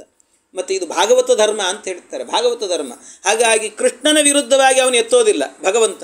ಆದರೆ ಬಲರಾಮ ಆದ್ದರಿಂದ ಅವನ ವಿರುದ್ಧವಾಗಿ ಎತ್ತಿದ್ದ, ಸರಿಯೇ, ತೊಂದರೆ ಇಲ್ಲ. ಆದರೆ ಅವನಿಗೆ ನಮಸ್ಕಾರ ಮಾಡಿದ. ಅದಕ್ಕೇನು ಅಂದರೆ ಮಧ್ವಾಚಾರ್ಯ ನಿರ್ಣಯವನ್ನು ಕೊಡ್ತಾರೆ, ಇಲ್ಲಿ ನಮಸ್ಕಾರ ಮಾಡಿದ ಅಂದರೆ ಯಾವಾಗ ನಮಸ್ಕಾರ ಮಾಡಿದ ಅಂತ ವಿಚಾರ ಮಾಡಿರಿ. ಅದು ಏನಾಗ್ತಿತ್ತಂತೆ, ಬಲರಾಮ ದೇವರಲ್ಲಿ ಆಗಾಗ್ಗೆ ಆಗಬೇಕಾದ್ರೆ ಇವನಲ್ಲಿ ವಿಶೇಷವಾಗಿ ಬಲರಾಮ ದೇವರ ಒಳಗಡೆಯಲ್ಲಿ ಶುಕ್ಲಕೇಶದ ಆವೇಶ ಇರ್ತಿತ್ತಂತೆ. ಯಾವಾಗ ಶುಕ್ಲಕೇಶ ಭಗವಂತನ ರೂಪದ ಆವೇಶ ಇರ್ತಿತ್ತೋ ಆವಾಗ ನಮಸ್ಕಾರ ಮಾಡ್ತಿದ್ದಂತೆ. ಮತ್ತು ಗದೆ ಎತ್ತಾ ಇದ್ನೋ ಇಲ್ಲೋ ಅವಾಗ ಅಂತಂದರೆ ಅದನ್ನು ನೋಡ್ಕೊಳ್ತಿದ್ದಂತೆ ಭೀಮ. ಯಾವಾಗ ಶುಕ್ಲಕೇಶದ ಆವೇಶ ಇರ್ತಿತ್ತಲ್ಲ ಆವಾಗ ಅವನ ವಿರುದ್ಧವಾಗಿ ಗದೆ ಎತ್ತಲಿಕ್ಕೆ ಹೋಗ್ತಿರ್ಲಿಲ್ಲಂತೆ. ಯಾಕೆಂದರೆ ಭಗವಂತನ ವಿರುದ್ಧವಾಗಿ ನಾನು ಹೋಗೋದಿಲ್ಲ ಅಂತ ಪ್ರತಿಜ್ಞೆ ಅವನದ್ದು. ಯಾವಾಗ ಶುಕ್ಲಕೇಶದ ಆವೇಶ ಹೊರಟೋಗ್ತಿತ್ತೋ ಆ ಸಂದರ್ಭದಲ್ಲಿ ನಮಸ್ಕಾರವೂ ಇಲ್ಲ, ಗದೆನೂ ಹೊಡಿತಿದ್ನಂತ ಒಂದು ಸರ್ತಿ. ಹೀಗೆ ಅಂದರೆ ಆ ಪರಿಸ್ಥಿತಿ ಅಂದರೆ ಯಾವ ಕಾಲದಲ್ಲಿ ಇವನಲ್ಲಿ ಆವೇಶ ಇದೆ, ಯಾವ ಕಾಲದಲ್ಲಿ ಇಲ್ಲ, ಅದನ್ನೆಲ್ಲ ತಿಳ್ಕೊಂಡು ಆಯಾಯ ಕಾಲಕ್ಕೆ ತಕ್ಕಂತೆ ಅವನ ಹತ್ರ ಹೋಗಿ ಗದಾವಿದ್ಯೆಯನ್ನು ಕಲಿತಾ ಇದ್ರಂತೆ ಭೀಮಸೇನ ದೇವರು ಅಂತ ಹೇಳ್ತಾರೆ. ಇಂಥ ಭೀಮಸೇನ ದೇವರು, ಇದಕ್ಕೆ ಹೇಳೋದು ಪ್ರಾಣದೇವರಿಗೆ ಸರಿಸಾಟಿ ಇಲ್ಲ ಅಂತ ಅವ್ರು ಅರ್ಥ ಮಾಡಿಕೊಳ್ತಾ ಇದ್ರು. ಹೀಗೆ ಆ ಭೀಮಸೇನ ದೇವರಿದ್ದರಂತೆ. ಇದೇ ಸಂದರ್ಭದಲ್ಲಿ ಇವನೇನಿದ್ದಾನೆ ಉದ್ಧವ ಇದ್ನಲ್ಲ, ಆ ಉದ್ಧವನಿಗೆ ಕೃಷ್ಣ ಪರಮಾತ್ಮ ಹೇಳಿ ಕಳಿಸ್ತಾನಂತೆ, ನೋಡು ನಾನು ವೃಂದಾವನದಿಂದ ಬಂದುಬಿಟ್ಟಿದ್ದೀನಿ, ಈಗ ಮಥುರಾಪಟ್ಟಣಕ್ಕೆ ಕಂಸನ ಕೊಲ್ಲಬೇಕು ಅಂತ ಬಂದೆ, ಭಾಳ ದಿವಸ ಆಗಿದೆ, ಇನ್ನೂ ನಾನು ಹೋಗಿಲ್ಲ, ಅಲ್ಲೆಲ್ಲ ನನ್ನನ್ನು ಕಾಯ್ತಿರ್ತಾರೆ, ಅದಕ್ಕೋಸ್ಕರವಾಗಿ ಅಲ್ಲಿ ಹೋಗಿ ಒಂದು ಸರ್ತಿ ಅವರಿಗೆಲ್ಲ ನಾನು ಬರ್ತೀನಿ ಅಂತ ಅವ್ರಿಗೆ ಒಪ್ಪಿಸು, ಒಂದು ಸರ್ತಿ ಹೇಳಿ ಬಾ ನೀನು ಅಂತ ಕೃಷ್ಣೋತ ಚೌಪಗವ ವಿಮುಕ್ತಮನೀತಿ ಯುಕ್ತಂ ಸಂಪ್ರೇಷಯನ್ನಿದಮುವಾಚ ಗೋಕುಲಾಯ ದುಃಖಂ ವಿನಾಶಯವಚೋಬಿರರೇ ಮದೀಯೈಃ ನಂದಾದೀನಾಂ ವಿರಹಜಂ ಮಮ ಚಾಶುಯಾಹಿ. ಅವ್ರು ಹೇಳ್ತಾನೆ, ನನ್ನ ವಿರಹ ತಡಿಲಿಕ್ಕಾಗಿರೋದಿಲ್ಲ ಅವರಿಗೆ, ಅದಕ್ಕೆ ಹೋಗು ನೀನು, ಹೋಗಿ ಅವರಿಗೆಲ್ಲ ಶಾಂತ ರೀತಿಯಿಂದ ನಾನು ಬರ್ತೇನೆ ಅನ್ನುವ ಮಾತನ್ನು ಹೇಳು, ಅದೇ ಅವರಿಗೆ ದುಃಖ ಪರಿಹಾರ ಆಗಿಬಿಡುತ್ತದೆ, ಅಷ್ಟು ಮಾಡಿ ನೀನು ಅಂತ ಹೇಳಿ ಕಳಿಸಿದ್ನಂತೆ. ಆಯಿತು ಅಂತ ಇವನು ಹೋಗ್ತಾನೆ. ಅಲ್ಲಿ ಹೋಗಿ ಅವರಿಗೆಲ್ಲರಿಗೂ ಕೂಡ ಭೇಟಿ ಮಾಡ್ತಾನೆ. ಮಾಡುವಾಗ ಏನಂತೀರಿ, ಆ ಕಥೆನೇ ಒಂದು ವಿಸ್ತಾರವಾಗಿರುವಂಥ ಕಥೆ, ಅದು ಬಹಳ ಸುಂದರವಾಗಿದೆ. ಅವನು ಹೋಗ್ತಾ ಇರಬೇಕಾದ್ರೇ ಹಸುಗಳೆಲ್ಲವೂ ಕೂಡ ಊರಿನ ತುದಿಯಲ್ಲಿ ನಿಂತುಕೊಂಡು ತಲೆ ಎತ್ತಿ ನೋಡ್ತಿದ್ವಂತೆ, ಕೃಷ್ಣ ಯಾವತ್ತು ಬರ್ತಾನೆ ಅಂತ. ಕೃಷ್ಣ ಹೋಗಿದ್ದಾನೆ, ವೃಂದಾವನದ ಹಸುಗಳವೆಲ್ಲವೂ ಕೂಡ ಯಾವಾಗ ಬರ್ತಾನೆ ಕೃಷ್ಣ ನೋಡಲಿಕ್ಕೆ. ಈ ಉದ್ಧವನು ಸ್ವಲ್ಪ ಕೃಷ್ಣನ ಹಾಗೆ ಕಾಣ್ತಿದ್ದಂತೆ, ಅದಕ್ಕೆ ಕೃಷ್ಣನ ಹಾಗೆ ಇದ್ದದ್ರಿಂದ ಬಂದದ್ದು ನೋಡಬೇಕಾದ್ರೆ ಕೃಷ್ಣನೇ ಬಂದ ಅಂತ ತಿಳ್ಕೊಂಡ್ವಂತೆ. ಹತ್ತಿರಕ್ಕೆ ಬರ್ತಾ ಇದ್ದಂತೆ ನೋಡಿದರೆ ಅಯ್ಯೋ ಇವನು ಕೃಷ್ಣ ಅಲ್ಲ ಅಂತ ಗೊತ್ತಾಗಿ ಮುಖ ಕೆಳಗೆ ಹಾಕ್ಕೊಂಡು ಪೆಚ್ಚಾಗಿ ಹೋದುವಂತೆ ಎಲ್ಲ ಹಸುಗಳು.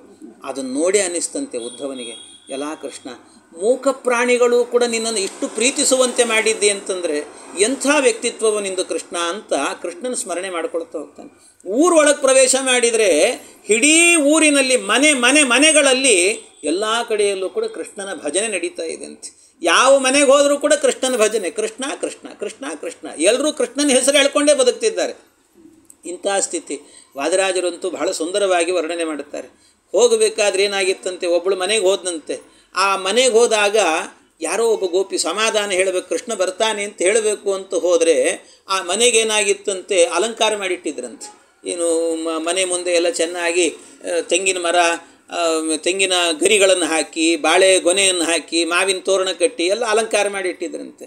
ಏನೋ ಮನೆಯಲ್ಲಿ ಏನಾದರೂ ಉಪನಯನ, ಏನೋ ದೇವ್ರ ಸಮಾರಾಧನೆ ಏನೋ ನಡೆದಿರಬೇಕು ಅಂತ ಅಂದ್ಕೊಂಡು ಒಳಗೆ ಹೋದು ಊಟಕ್ಕೆ ಆಯ್ತು ಬಿಡಿ ಇವತ್ತು ಅಂದ್ಕೊಂಡು ಹೋದನಂತೆ. ನೋಡಿದ್ರೆ ಊಟ ಇಲ್ಲ, ಮಣ್ಣಿಲ್ಲ, ಏನಿಲ್ಲ. ಯಾಕೆ ಅಲಂಕಾರ ಮಾಡೀರಿ ಅಂತ ಕೇಳಿದ್ನ. ಇಲ್ಲ, ನಾವು ನಿತ್ಯ ಮಾಡ್ತೀವಿ ಅಂದ್ರಂತೆ. ಯಾಕೆ ಮಾಡ್ತಿದ್ದೀರಿ ಅಂದರೆ ಅವ್ರು ಹೇಳಿದ್ರಂತೆ, ಇಲ್ಲ ನಾವು ಒಂದು ವ್ರತ ಇಟ್ಕೊಂಡೀವಿ. ಏನು, ಕೃಷ್ಣ ಈ ವೃಂದಾವನದಿಂದ ಹೋಗಬೇಕಾದ್ರೆ ಹೇಳಿದ್ದಾನೆ ಆದಷ್ಟು ಬೇಗ ಬರ್ತೀನಿ ಅಂದಿದ್ದಾನೆ. ಯಾವತ್ತು ಬರ್ತಾನೋ ಗೊತ್ತಿಲ್ಲ. ಅವನು ಬರೋ ದಿವಸ ನಮ್ಮ ಮನೆ ಅಲಂಕೃತವಾಗಿರಬೇಕು, ಅವನಿಗೋಸ್ಕರವಾಗಿ ನಿತ್ಯ ಸ್ವಾಗತ ಮಾಡ್ತೇವೆ ನಾವು ಅಂತ, ಇದೊಂದು ವ್ರತ ನಮ್ಮದು ಅಂತ ಹೇಳಿದ್ರಂತೆ. ಇನ್ನೊಬ್ಬ ಗೋಪಿ ಏನು ಮಾಡಿದ್ಲಂತೆ, ಅವಳು ಪ್ರತಿನಿತ್ಯ ಎಲೆಡಿಕೆ ಹಾಕ್ಕೊಳ್ತಿದ್ಲಂತೆ. ಆ ಗೋಪಿ ಹತ್ರಕ್ಕೆ ಹೋದರೆ ಬಾಯಲ್ಲಿ ಎಲೆಡಿಕೆನೇ ಇರಲಿಲ್ಲ. ಅಲ್ಲ ಕೃಷ್ಣ ನಿನ್ನ ಬಗ್ಗೆ ಎಲೆಡಿಕೆ ಇರ್ತದೆ ಅಂತ ಹೇಳಿದ್ನಲ್ಲ, ಯಾಕಿಲ್ಲ ಅಂತ ಕೇಳಿದರೆ ನಾನು ಒಂದು ವ್ರತ ಹಿಡಿದೀನಿ ಅಂದ್ಲಂತೆ. ಏನು ವ್ರತ ಅಂದರೆ ಕೃಷ್ಣ ಬರೋ ತನಕಲೂ ಕೂಡ ನಾನು ತಾಂಬೂಲ ಚರ್ವಣ ಮಾಡಲ್ಲ ಅನ್ನೋ ವ್ರತ ಹಿಡಿದೀನಿ ಅಂತಂದಂತೆ. ಇನ್ನೊಂದು ಮನೆಗೆ ಹೋದರೆ ಆ ಮನೆಯಲ್ಲಿ ಆ ಹೆಂಡತಿ ಬರಲಿಲ್ಲ, ಪಾಪ ಗಂಡ ಬಂದಂತವರೆ. ಕೃಷ್ಣ ಯಾವಾಗ ಬರ್ತಾನೋ ಅಂತ ಕೇಳಿದ್ನಂತೆ. ಕೃಷ್ಣ ಯಾವಾಗ ಬರ್ತಾನೆ ಅಂತ ಕೇಳಿದರೆ ಅದಕ್ಕೆ ಅವನು ಹೇಳಿದ, ಇಲ್ಲ ಬೇಗ ಬರ್ತಾನೆ, ಆದಷ್ಟು ಬೇಗ ಬೇಡಪ್ಪ, ಡೇಟು ಟೈಮು ಹೇಳಿಬಿಡು ನನಗೆ ಅಂದಂತವನು. ಯಾಕೋ ಅಷ್ಟ್ಯಾಕೆ ನೀನು ಯಾಕೆ ಅಷ್ಟು ತಲೆ ಕೆಡಿಸ್ಕೊಂಡಿ ಅಂತಂದರೆ, ಇಲ್ಲ ನನ್ನ ಹೆಂಡತಿನೂ ವ್ರತ ಹಿಡಿದಾಳೆ ಅಂತಂದು. ಏನು ವ್ರತ ಅಂತ ಕೇಳಿದರೆ, ಕೃಷ್ಣ ಬರೋ ತನಕಲೂ ಕೂಡ ಮನೆ ಕೆಲಸ ಮಾಡಲ್ಲ ಅಂತ ವ್ರತ ಹಿಡಿದಾಳೆ. ಅವನು ಬರೋ ತನಕಲೂ ಕೂಡ ಅಡುಗೆ ಮಾಡೋ ಕೆಲಸ ನನಗೆ ಬಿದ್ದದೆ, ಮನೆಯಲ್ಲಿ ನಿತ್ಯ ಸಾಲಿಗೆ ಕಳಿಸೋದು, ಮಕ್ಕಳನ್ನು ತಯಾರು ಮಾಡೋದು ಎಲ್ಲ ನನ್ನ ತಲೆ ಮೇಲಿದೆ, ಅದಕ್ಕೆ ಬೇಗ ಕಳಿಸಿಬಿಡೋ ಕೃಷ್ಣನ್ನ ಅಂತ ಒಬ್ಬೊಬ್ಬರು ಒಂದೊಂದು ವ್ರತಗಳನ್ನು ಮಾಡುತ್ತಾ ಇದ್ರಂತೆ. ಹೀಗೆ ಕೃಷ್ಣನಿಗೋಸ್ಕರವಾಗಿ ಎಲ್ಲರೂ ಕೂಡ ಪ್ರಾಣ ಬಿಡ್ತಾ ಇದ್ರಂತೆ. ಅಷ್ಟರ ಮಟ್ಟಿಗೆ ಇದೆಲ್ಲವನ್ನು ಹೋಗಿ ತಮಾಷೆ ರೀತಿಯಲ್ಲಿ ಇದನ್ನು ವಾದಿರಾಜರೆಲ್ಲ ವರ್ಣನೆ ಮಾಡ್ತಾರೆ. ಅದನ್ನು ಸಂಕ್ಷೇಪವಾಗಿ ಹೇಳಿದ್ದಾರೆ. ಆಮೇಲೆ ಅಲ್ಲಿಂದಾಗಬೇಕಾದ್ರೆ ಪಾಂಡವರೇನು ಮಾಡಿದ್ರಂತೆ, ಮುಂದೆ ಏವಂ ಪ್ರಶಾಸತಿ ಜಗತ್ ಪುರುಷೋತ್ತಮೇಸ್ಮಿನ್ ಭೀಮಾರ್ಜುನೌತು ಸಹದೇವಯುತಾವನುಜ್ಞಾಂ. ಅಲ್ಲಿಂದ ಏನು ಮಾಡಿದರು, ಭೀಮ, ಅರ್ಜುನ, ಸಹದೇವ ಇವರೆಲ್ಲರೂ ಕೂಡ ಸೇರಿಕೊಂಡು ವೇದವ್ಯಾಸ ದೇವರ ಬಳಿಗೆ ಹೋದ್ರಂತೆ. ವೇದವ್ಯಾಸ ದೇವರ ಬಳಿಗೆ ಹೋಗಿ ಅವರ ಬಳಿಯಲ್ಲಿ ಅಧ್ಯಯನವನ್ನು ಮಾಡಿದ್ರಂತೆ. ಅನೇಕ ವರ್ಷಗಳ ಕಾಲ ಅಧ್ಯಯನ ಏನೆಲ್ಲ ಮಾಡಿದ್ದಾರೆ ಅಂದರೆ, ಪಂಚರಾತ್ರ ಮೊದಲಾದಂಥ ಗ್ರಂಥಗಳು. ತಂ ಪಂಚರಾತ್ರವಿದಮಾಪ್ಯ ಸುಸಾರತಿಂಸ ಭೀಮೋ ಮುಮೋದ ಪುನರಾಪ ಪರಾತ್ಮ ವಿದ್ಯಾಂ ವ್ಯಾಸಾತ್ಪರಾತ್ಮತ ಉವಾಚ ಚ ಫಲ್ಗುನಾದಿ ದೈವೇಶು ಸರ್ವ ವಿಜಯೀ ಪರವಿದ್ಯಯೈಷಃ. ಪಂಚರಾತ್ರ ಎಲ್ಲವನ್ನೂ ಕೂಡ ಅಧ್ಯಯನ ಮಾಡಿದರು. ಜೊತೆಗೆ ಎಲ್ಲ ಅಧ್ಯಯನ ಮುಗಿಸಿ ಇನ್ನು ಸಾಕು ಅಂತ ಅಂದ್ಕೊಂಡು ಹೊರಟ್ರಂತೆ. ಅವರು ಹೊರಡಬೇಕಾದ್ರೆ ಆಗ ಭೀಮ, ನೀನು ಕೃಷ್ಣ ಬಂದಂತೆ. ಕೃಷ್ಣ ಬಂದು ಹೇಳಿದ್ನಂತೆ ಭೀಮನಿಗೆ, ಭೀಮ ನೀನು ಯಾವಾಗಲೂ ಕೂಡ ಅಲ್ಲಿ ಇಲ್ಲಿ ದಿಗ್ವಿಜಯ ಅಂತ ಹೋಗ್ತಾನೆ ಇರ್ತೀ, ಪಾಪ ರಥ ನೀನೇ ಓಡಿಸ್ಕೊಂಡು ಹೋಗ್ತಾ ಇದ್ದಿ ಎಲ್ಲ ಕಡೆಯಲ್ಲೂ ಕೂಡ, ನಿನಗೊಂದು ಸಾರಥಿನ ಕೊಡ್ತೀನಿ ಕರ್ಕೊಂಡು ಹೋಗು ಅಂತಂದಂತೆ. ಒಬ್ಬ ಸಾರಥಿ ಕೊಡ್ತೀನಿ ಕರ್ಕೊಂಡು ಹೋಗು. ಯಾರು ಅಂತಂದರೆ ಆಗ ಒಬ್ಬ ಸಾರಥಿಯನ್ನು ಕೃಷ್ಣನೇ ಕಳಿಸಿಕೊಟ್ಟನಂತೆ. ಆ ಸಾರಥಿ ಹೆಸರೇನು ಅಂದರೆ ವಿಶೋಕ ಅಂತ ಹೆಸರಂತವಂತೆ. ಆ ವಿಶೋಕ ಯಾರು ಅಂತಂದರೆ ಕೃಷ್ಣನ ಮಗ, ಅವನು ಕೃಷ್ಣನ ಮಗ. ಹೇಗೆ ಕೃಷ್ಣನ ಮಗ ಅಂದರೆ, ಕೃಷ್ಣ ಹಿಂದೆ ಬರಬೇಕಾದ್ರೆ ಒಬ್ಬ ತ್ರಿವಕ್ರೆ ಸಿಕ್ಕಿದ್ಲಲ್ಲ, ಆ ತ್ರಿವಕ್ರೆ ಏನಿದ್ದಾಳಲ್ಲ ಅವಳು ಆ ಪಿಂಗಲ ಅಂತ ಹಿಂದಿನ ಜನ್ಮದಲ್ಲಿ ಅವಳೊಬ್ಬ ವೇಶ್ಯೆ. ಆ ಪಿಂಗಲೇನೇ ತ್ರಿವಕ್ರೆ ಆಗಿದ್ಲು, ಕೃಷ್ಣನ ಮಹಾಭಕ್ತಳು. ಆದ್ದರಿಂದ ಆ ಪಿಂಗಲೆಯನ್ನು ಆ ತ್ರಿವಕ್ರೆಯನ್ನು ಏನು ಮಾಡಿದ, ಒಂದು ಸರ್ತಿ ಅವಳನ್ನು ಮೇಲೆತ್ತಿದರೆ ಅವಳ ಮೈ ಮೇಲಿದ್ದ ಗೂನೆಲ್ಲ ಹೋಯಿತು, ಪರಮ ಸುಂದರಿ ಆದ್ಲಂತೆ.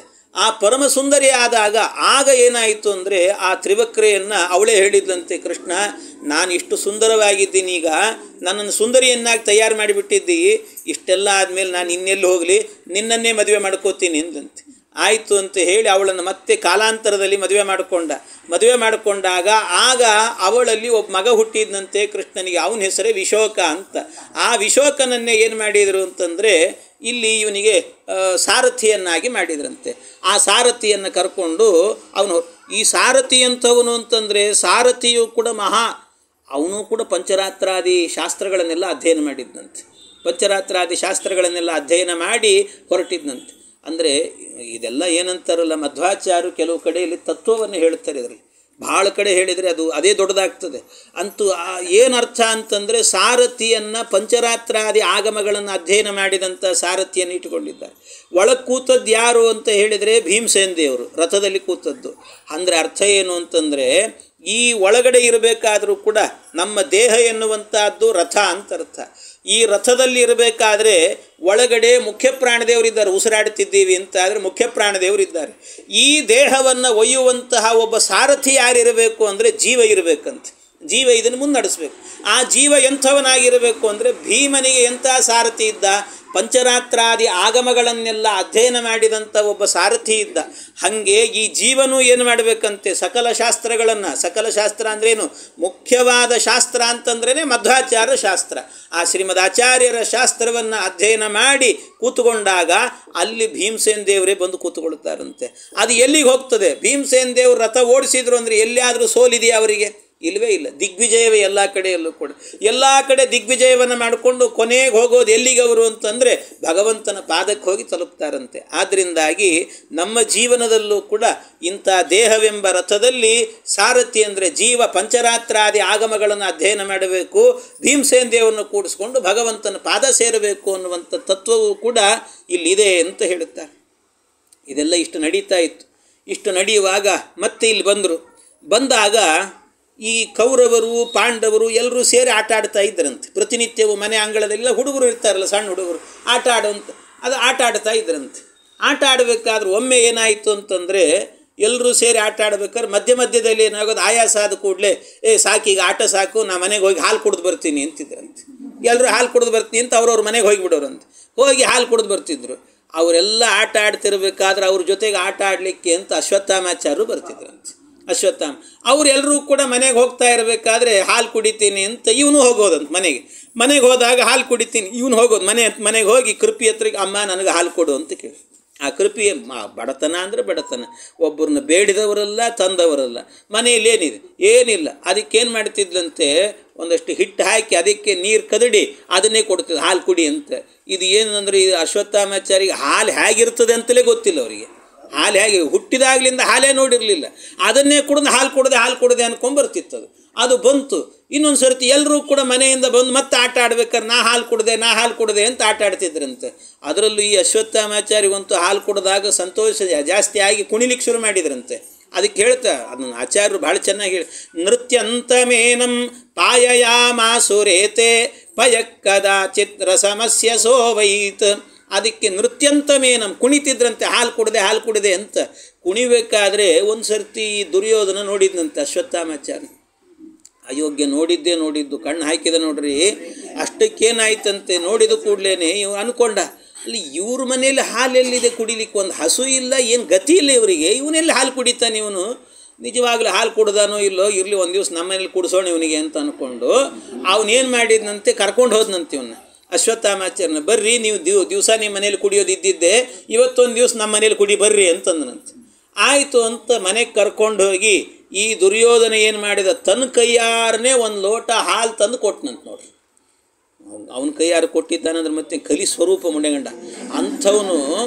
ಅವನು ಕೊಟ್ಟಿದ್ದಾನೆ ಅಂದರೆ ಏನಾಗಲಿಕ್ಕಿಲ್ಲ ಹೇಳ್ರಿ, ಇನ್ನು ಮಹಾಕಲಿ ಅವನ ಕೈಯಿಂದ ಬಂದಿದೆ ಅಂದರೆ ಹಾಲಲ್ಲ ಆಲ್ಕೋಹಾಲ್ ಆಗಿಬಿಡ್ತದೆ ಅದು.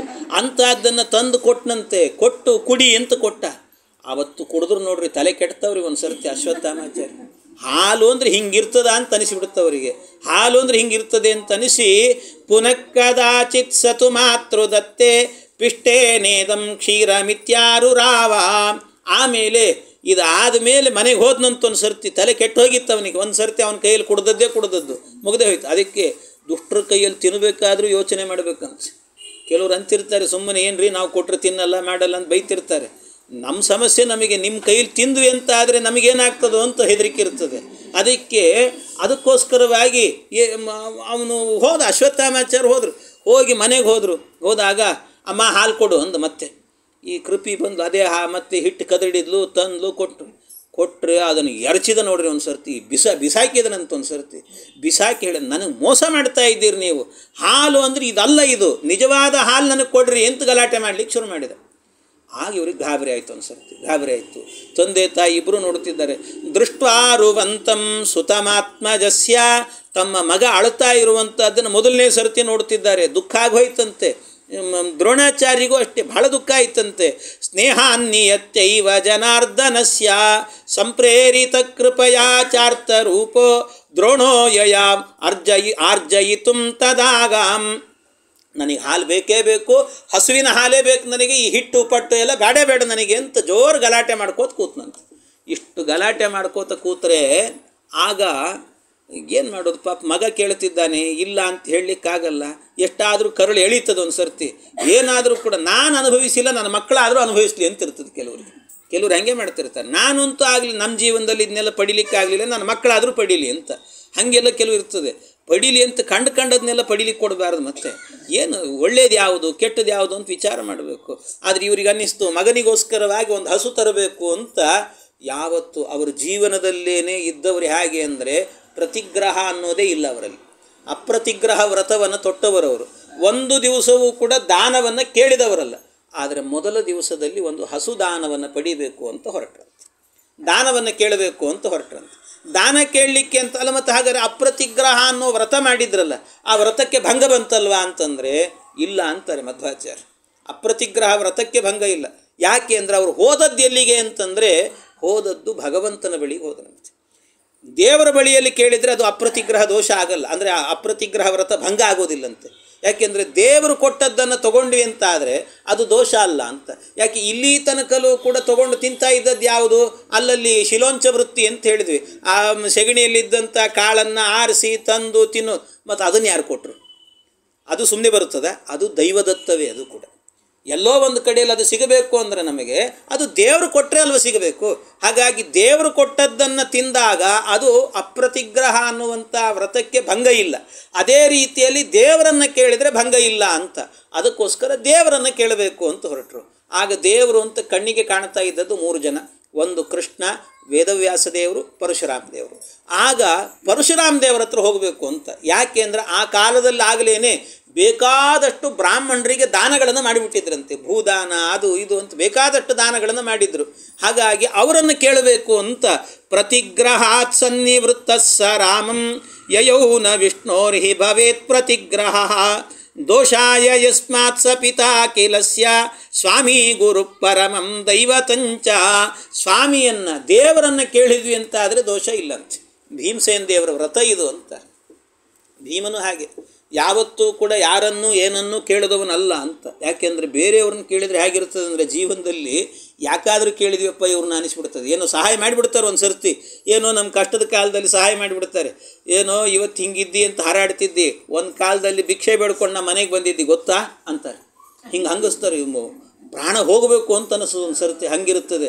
ಅದರಿಂದಾಗಿ ಆದರೆ ದೇವರು ನೋಡ್ರಿ, ದೇವರು ನಮ್ಮ ಜೀವನದಲ್ಲಿ ಕೊಡ್ತಿರ್ತಾನೆ. ಕೆಲವೊಂದು ಸರ್ತಿ ತೊಗೊಳ್ಳಿಕ್ಕಾಗಲ್ಲ, 2 ಕೈಲಿ ತೊಗೊಳ್ಳಿಕ್ಕಾಗಲ್ಲ, ಅಷ್ಟಷ್ಟು ಕೊಡ್ತಾನೆ. ಒಂದು ದಿವಸವೂ ಕೂಡ ನೀನು ಒಂದು ದಿವಸ ಬಿಕಾರಿ ಆಗಿದ್ದು ಇವತ್ತು ನಾ ಕೊಟ್ಟೀನಿ ಅಂತ ದೇವ್ರು ಹೇಳ್ತಾನೆ? ಎಲ್ಲಿಯಾದರೂ ಕೂಡ ಹೇಳೋದೇ ಇಲ್ಲ, ದೇವ್ರು ಹೇಳೋದಿಲ್ಲ ಅಂತ. ಆದ್ದರಿಂದ ಜೀವನದಲ್ಲಿ ದುಃಖ ಬಂದರೂ ಕೂಡ ದೇವರಿಂದ ಬರಲಿ, ಬೇರೆಯವ್ರು ಮಾತ್ರ ಸುಖ ಕೊಡೋದು ಬೇಡ ನಮಗೆ. ದಾಸರು ಅದನ್ನು ಹೇಳ್ತಾರೆ. ಅನ್ಯರಿಂದಲೇ ಸುಖವು ಆಯಿತೆಂಬುದಕ್ಕಿಂತ ನಿನ್ನಿಂದಾಯಿತು ಎಂಬ ಕ್ಲೇಶ ಮೇಲಯ್ಯ. ನಿನ್ನಿಂದ ಕ್ಲೇಶ ಬರಲಿ, ಅನ್ಯರಿಂದ ಸುಖ ಬೇಡ ಅಂತ ಹೇಳ್ತಾರೆ. ಯಾಕೆ? ಇನ್ನೊಬ್ಬರು ಕೊಟ್ಟರೆ ಹಂಗಿಸ್ತಾರಪ್ಪ ದೇವ್ರೆ, ಬೇಡ.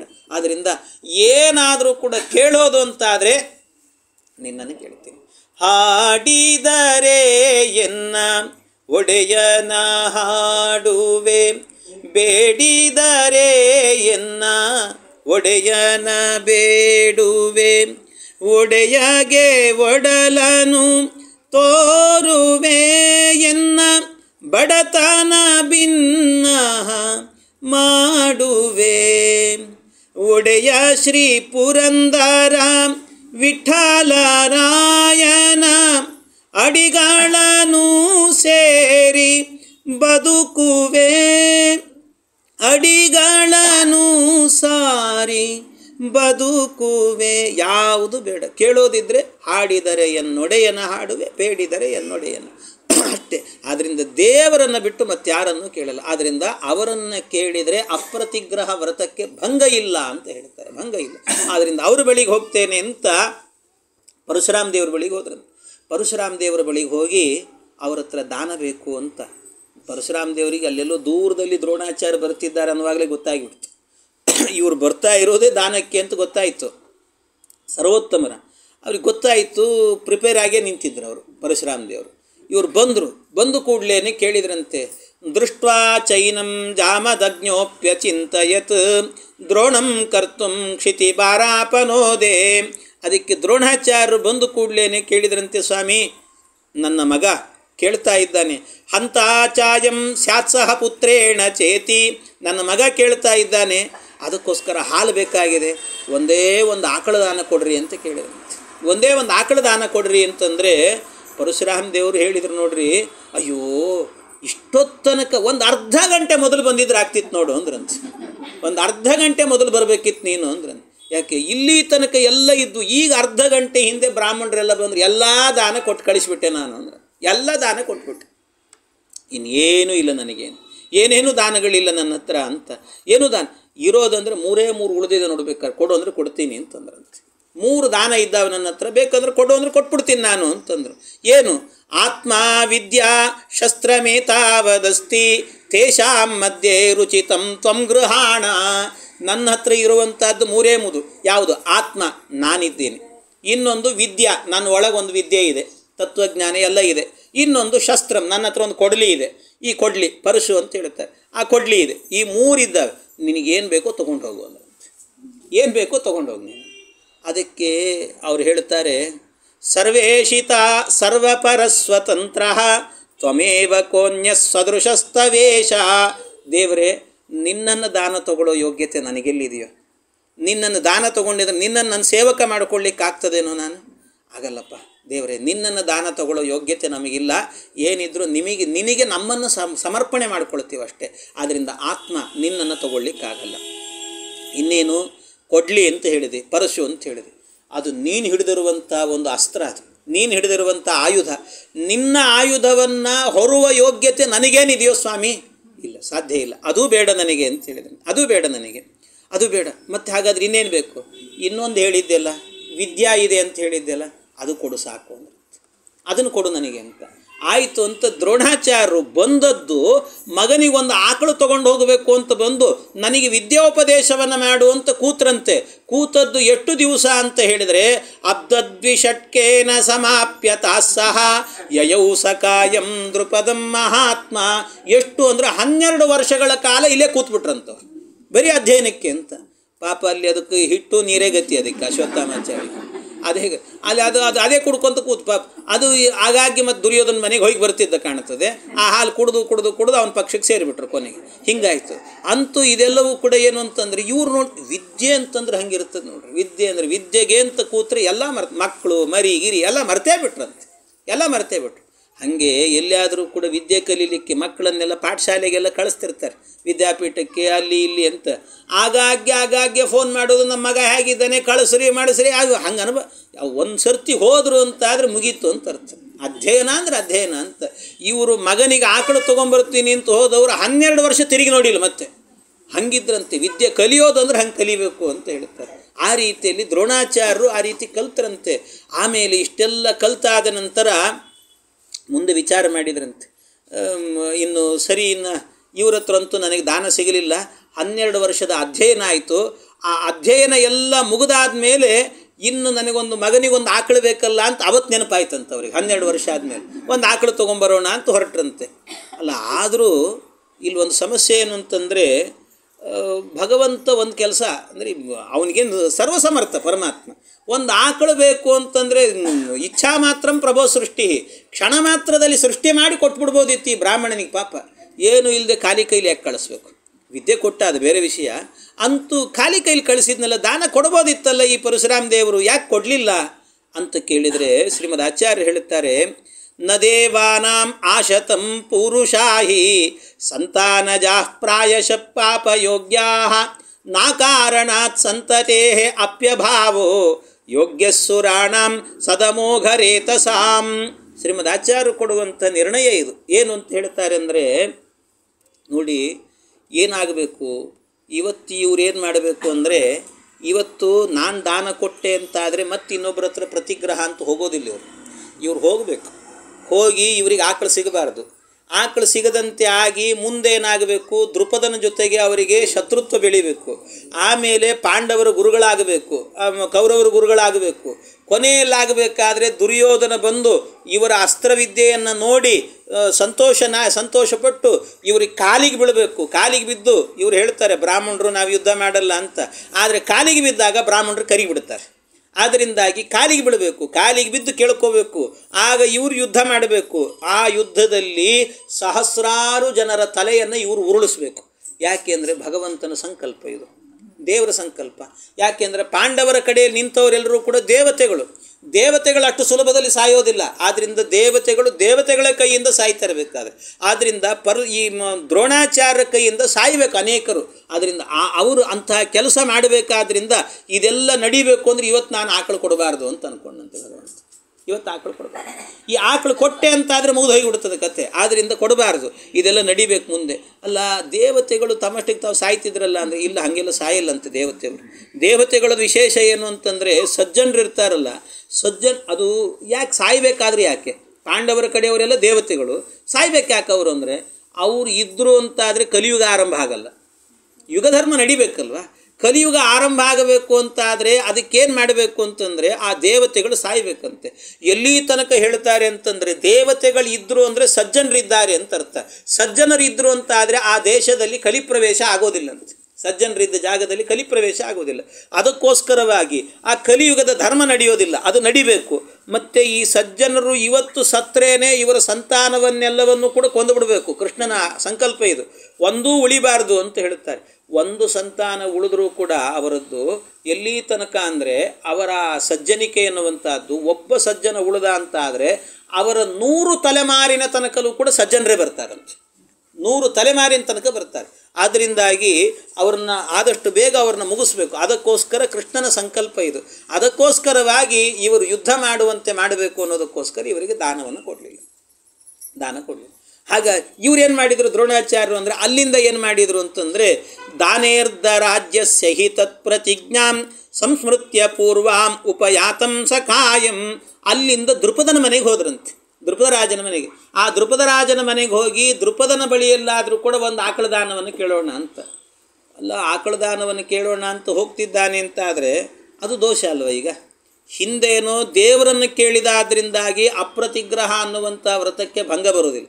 ಈ ದೃಪದಂತೂ ದೇವರಲ್ಲ, ಅವನಂತೂ ದೇವರಲ್ಲ. ಹಾಗಾಗಿ ದೇವರಲ್ಲ, ಆದ್ದರಿಂದ ದೇವರಲ್ಲದವರ ಬಳಿಯಲ್ಲಿ ಹೋಗಿ ಕೇಳಿದ ಅಂದರೆ ಅದು ದೋಷ ಆಗ್ತದಲ್ವಾ ಅಂತ ಹೇಳಿದರೆ, ಅದಕ್ಕೆ ಶ್ರೀಮದ್ ಆಚಾರ್ಯ ಹೇಳುತ್ತಾರೆ, ಅದಕ್ಕೆ ಇಲ್ಲ, ಅದು ದೋಷ ಆಗೋದಿಲ್ಲಂತೆ.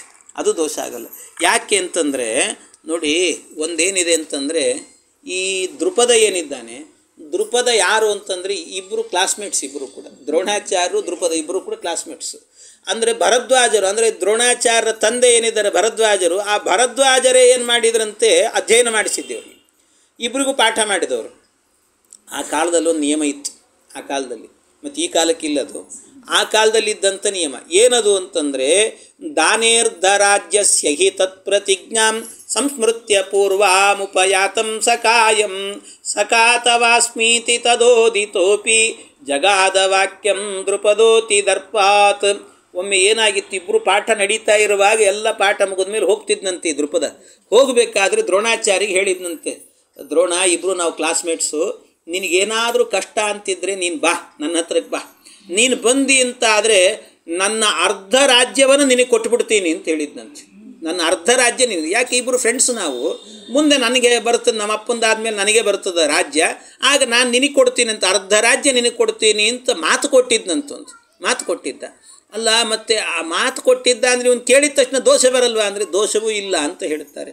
ಯಾಕೆ ಅಂತ ಹೇಳಿದರೆ, ಒಂದೇನು ಅಂತಂದರೆ, ಪ್ರತಿಗ್ರಹಾತ್ ಸನ್ನಿವೃತ್ತೇನ ಸೋಯಂ ಮಯಾ ಪ್ರಾಪ್ತೋ ಮತ್ಪಿತು ಶಿಷ್ಯಕತ್ವಾತ್. ಒಂದು ನಿಯಮ ಇದೆ ಅಂತೆ ಆ ಕಾಲದಲ್ಲಿ. ನಿಯಮ ಏನು ಅಂದರೆ, ಯಾರಾದರೂ ಒಬ್ಬ ಗುರುಗಳೇನಾದರೂ ಪಾಠ ಮಾಡಿದಾಗ ಆ ಪಾಠವನ್ನು ಕಲ್ತರು ಅಂದರೆ ಶಿಷ್ಯರ ಸಂಪತ್ತಿನ ಮೇಲೆ ಗುರುಗಳಿಗೆ ಅಧಿಕಾರ ಇರ್ತದಂತೆ. ಶಿಷ್ಯ ಸಂಪತ್ತು ಗುರು ಸಂಪತ್ತು ಅಂತ ಆಗ್ತದಂತೆ. ಹಾಗಾಗಿ ಪಿತುಶಿಷ್ಯೋ ಆತ್ಮಶಿಷ್ಯೋ ಭವೇತ ಶಿಷ್ಯಸ್ಯಾರ್ಥ ಸ್ವೀಯ ಏವೇತಿ ಮತ್ವ. ಅವರು ಹೋದದ್ದು ಅಧಿಕಾರದಿಂದ ಹೋದದ್ದು, ದ್ರೋಣಾಚಾರ್ಯ ಬೇಡ್ಲಿಕ್ಕೆ ಹೋದದ್ದಲ್ಲ. ಯಾಕೆ ಅಂದರೆ, ಈ ದೃಪದ ಏನಿದ್ದಾನೆ ನಮ್ಮ ಅಪ್ಪನ ಶಿಷ್ಯ, ನಮ್ಮಪ್ಪ ಭರದ್ವಾಜರ ಶಿಷ್ಯ ಅಂತಂದರೆ, ಹಾಗಾದರೆ ಅವರ ಶಿಷ್ಯರ ಸಂಪತ್ತು ಅನ್ನುವಂಥದ್ದು ಗುರುಗಳಿಗೆ ಸೇರಿದ್ದು ಅಂತ ನಿಯಮ.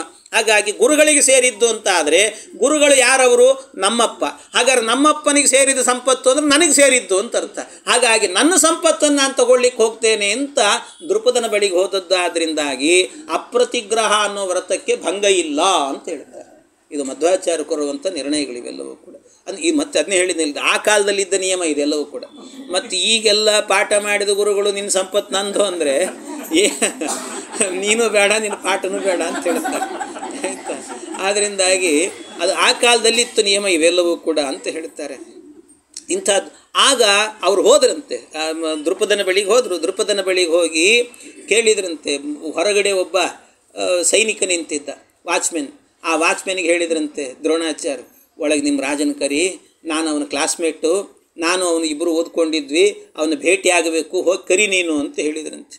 ಆಯಿತು ಅಂತ ಇವನು ಹೋದ ಕೂಡಲೇ ಒಳಗಡೆಯಿಂದನೇ ಈ ದೃಪದ ಗೊತ್ತಾಯಿತು, ಬಂದ ದ್ರೋಣಾಚಾರ್ಯರು ಅಂತ ಗೊತ್ತಾಯಿತು.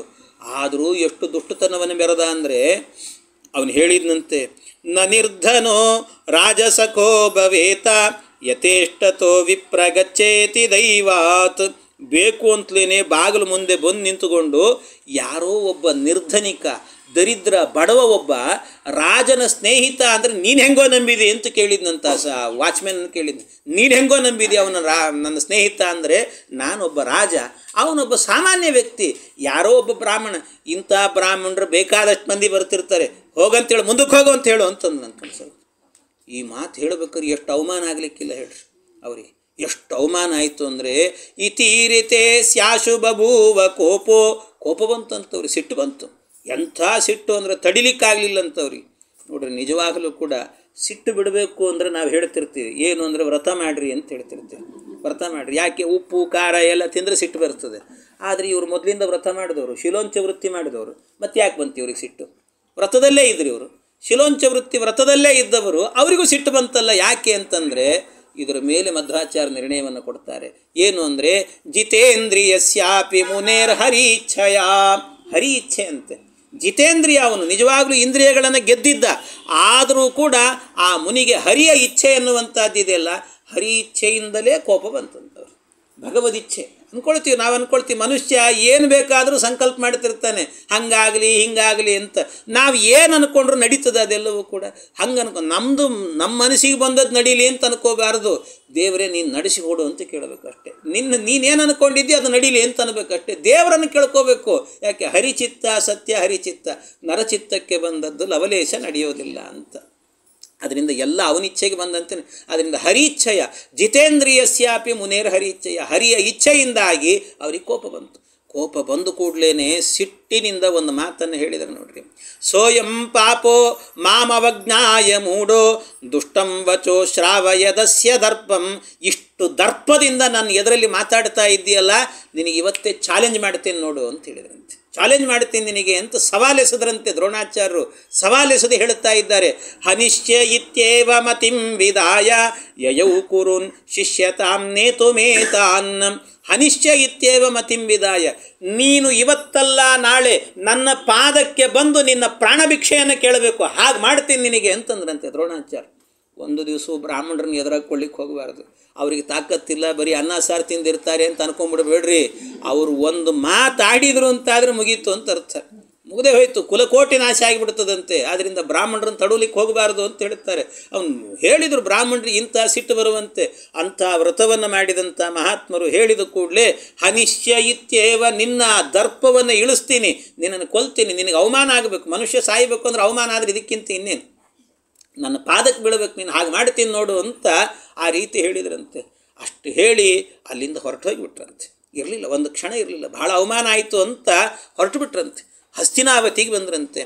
ಪ್ರತಿಗ್ರಹಾತ್ ವಿನಿವೃತ್ತಸ್ಯ ಚಾರ್ತಃ ಸ್ಯಾಚ್ಚಿಷ್ಯೇಭ್ಯಃ ಕೌರವೇಭ್ಯೋ ಮಮಾತ್ರ ಏವಂ ಮನ್ವಾನಃ ಕ್ರೀಡತ ಪಾಂಡವೇಯಾನ್ ಸದಾರ್ಥರಾಷ್ಟ್ರಾನ್ ಪುರಭಾಕ್ಯತೋಖ್ಯತ್.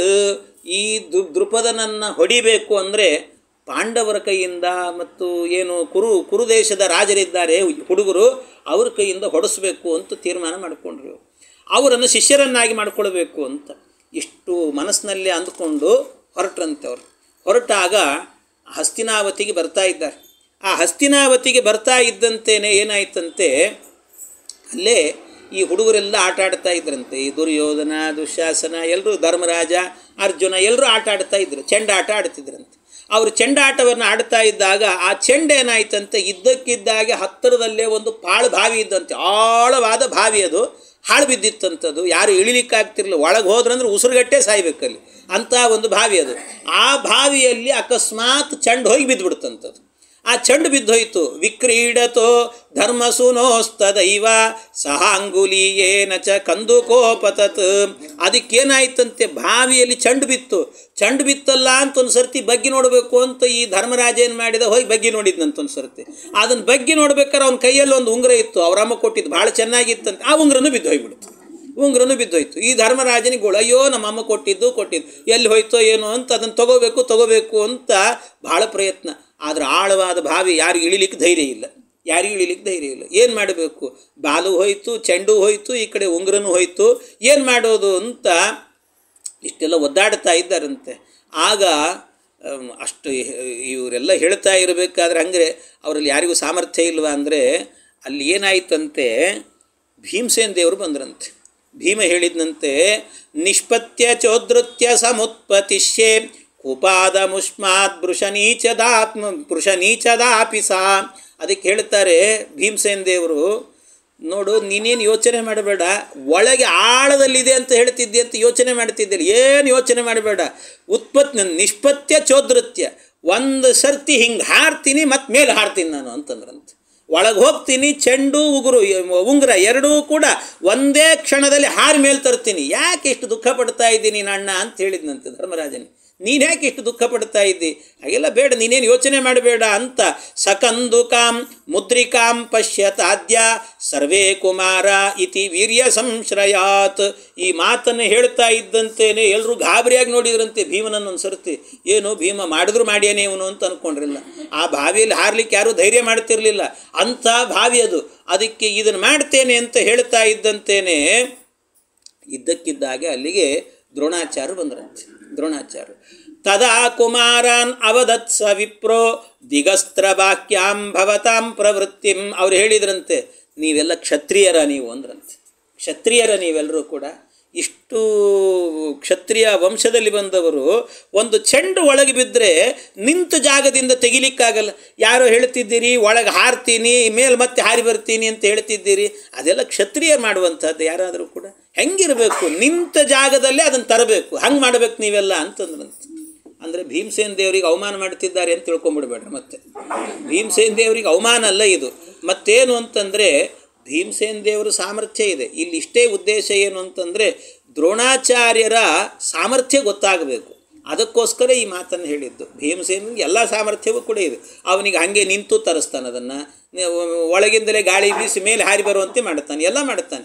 ಆದರೂ ಸುಮ್ಮನೆ ಅದು ದ್ರೋಣಾಚಾರ್ಯ ಇವರ ಗುರುಗಳಾಗಬೇಕಲ್ಲ, ಅದಕ್ಕೋಸ್ಕರವಾಗಿ ಸುಮ್ಮನೆ ಇದ್ದ ಭೀಮನು ಕೂಡ. ಏನು ಮಾತಾಡಲಿ ಆಯಿತು ಅಂತ. ಇತೀರಿತ ಅಸ್ತ್ರವಿದಂ ಕುಮಾರ ವಿಜ್ಞಾಯ ವಿಪ್ರಂ ಸುರ ಪೂಜ್ಯ ಪೌತ್ರಂ. ಅದಕ್ಕೆ ಹಾಗಾದರೆ ಹ್ಯಾಕೆ ತರೋದು ಇದನ್ನು ಅಂತ ಹೇಳಿದರು. ನೀವೇನು ಯೋಚನೆ ಮಾಡಬೇಡ್ರಿ, ನಾನು ತರ್ತೀನಿ ನೋಡ್ರಿ ಇದನ್ನು ಅಂತ ಹೇಳಿದ್ರಂತೆ ಅಶ್ವತ್ಥಾಮ ಇವರು ದ್ರೋಣಾಚಾರ್ಯ ಹೇಳಿ ಅಲ್ಲೆಲ್ಲೋ ಹತ್ತಿರದಲ್ಲೇ ಒಂದು ಹುಲ್ಕಡ್ಡಿ ಇತ್ತಂತೆ. ಆ ಹುಲ್ಕಡ್ಡಿ ತೊಗೊಂಡು ಹಿಂಗೆ ಹಾಕಿದ್ರಂತೆ ಕೆಳಗೆ, ಆ ಬಾವಿಗೆ ಹಾಕಿದ್ರಂತೆ. ಆ ಬಾವಿಯಲ್ಲಿ ಹುಲ್ಕಡ್ಡಿ ಅನ್ನುವಂಥದ್ದು ಹೋಗಿ ಬಿದ್ದು ಅದೇನೋ ಅಡ್ಡವಾಗಿ ಬೀಳ್ತದೆ. ಸಾಮಾನ್ಯ ಹುಲ್ಕಡ್ಡಿ ಇದು ಹಂಗೆ ಬೀಳಲಿಲ್ಲಂತೆ, ಉದ್ದವಾಗಿ ನಿಂತ್ಕೊಳ್ತಂತೆ. ಅದು ನಿಂತ ಮೇಲೆ ಇನ್ನೊಂದು ಹುಲ್ಕಡ್ಡಿ ತಂದರು, ಅದನ್ನು ಹಾಗೆ ಹಾಕಿದರು, ಅದರ ಮೇಲೆ ಜೋಡಣೆ ಆಯ್ತಂಥದ್ದು. ಅದು ಇನ್ನೊಂದು ಹೀಗೆ ಅನೇಕ ಹುಲ್ಕಡ್ಡಿಗಳನ್ನೆಲ್ಲ ಜೋಡಣೆ ಮಾಡಿ ಆ ಒಂದು ಹುಲ್ಕಡ್ಡಿ ಏನು ಮಾಡಿತ್ತಂತೆ, ಈ ಚೆಂಡನ್ನು ಮಾತ್ರ ತಗೊಳ್ತಂತೆ. ಅದನ್ನು ನಿಧಾನವಾಗಿ ಹೀಗೆ ಎಳೆದ್ರಂತವ್ರು, ಹುಲ್ಕಡ್ಡಿಯಿಂದ ಎಳೆದ್ರಂತೆ. ಏನು ಮಂತ್ರ ಪ್ರಯೋಗವೋ ಏನು ಅಸ್ತ್ರಗಳು ಅರ್ಥ ಆಗಲ್ಲ. ಹಿಂಗೆ ಎಳೆದು ಚೆಂಡನ್ನು ಕೊಟ್ಟರೆ ಕುಣಿದು ಕುಪ್ಪಳಿಸಿದ್ವು ಅಂತವೆಲ್ಲ ಹುಡುಗರು. ಅಷ್ಟಾಗಬೇಕಾದ್ರೆ ಧರ್ಮರಾಜ ಹೇಳ್ದ, ಅಯ್ಯೋ ಬಾಲೇನೋ ಸಿಕ್ತು, ನಮಗೆ ಚೆಂಡು ಸಿಕ್ತು, ನಾನು ಉಂಗುರ ಇದೆ ಇನ್ನು ಅಂತಂದಂತೆ. ಉಂಗುರ ಕೊಡ್ರಿ ಅಂತಂದ. ಸರಿ, ಏನು ಯೋಚನೆ ಮಾಡಿ ಇನ್ನೊಂದು ಸರ್ತಿ ಹಂಗೆ ಹಾಕಿದ್ರಂತೆ. ಹಾಕಿ ಉಂಗುರ ಅರ್ಧ ತೆಗೆದಿದ್ದಾರೆ ಇನ್ನು ಉಂಗುರವನ್ನು. ಆಗ ಕೇಳಿದ್ರಂತೆ ದ್ರೋಣಾಚಾರ್ಯ ಕೇಳಿದ್ರಂತೆ, ನೀನು ಉಂಗುರ ನಿನಗೆ ಕೊಡ್ತೀನಂತೆ, ನನಗೇನು ಕೊಡ್ತೀ ಅಂದ್ರಂತೆ ದ್ರೋಣಾಚಾರ್ಯ. ಯಾವತ್ತು ಕೇಳದೇ ಇರೋರು ನನಗೇನು ಕೊಡ್ತೀ ಅಂತ ಕೇಳಿದ್ರಂತೆ. ಕೇಳಿದ್ದಕ್ಕೆ ಆಗ ಹೇಳಿದ್ರಂತೆ, ಇವನೇ ಕೇಳ್ದ, ಸ್ವಾಮಿ ನಿಮಗೆ ಏನು ಬೇಕು ಕೇಳ್ರಿ ಕೊಡ್ತೀನಿ ಅಂತಂದ.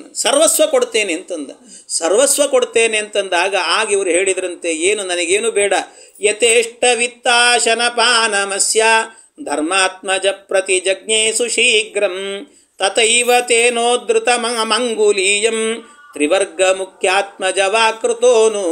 ಅವ್ರು ಹೇಳಿದ್ರಂತೆ, ನನಗೇನು ಬೇಡ, ಯಥೇಷ್ಟ ವಿತ್ತಾಶನ ಪಾನಮಸ್ಯ ಅಂತ. ನನ್ನ ಹೆಂಡತಿ ನನ್ನ ಮಗ ಇಬ್ಬರಿದ್ದಾರೆ, ನಮ್ಮಿಷ್ಟು ಜನರಿಗೂ ಕೂಡ ನಿತ್ಯ ಊಟ ತಿಂಡಿ ದುಡ್ಡು ಏನು ಬೇಕೋ ಅಷ್ಟು ನೋಡ್ಕೊಂಬಿಡ್ರಿ ಅಂತ.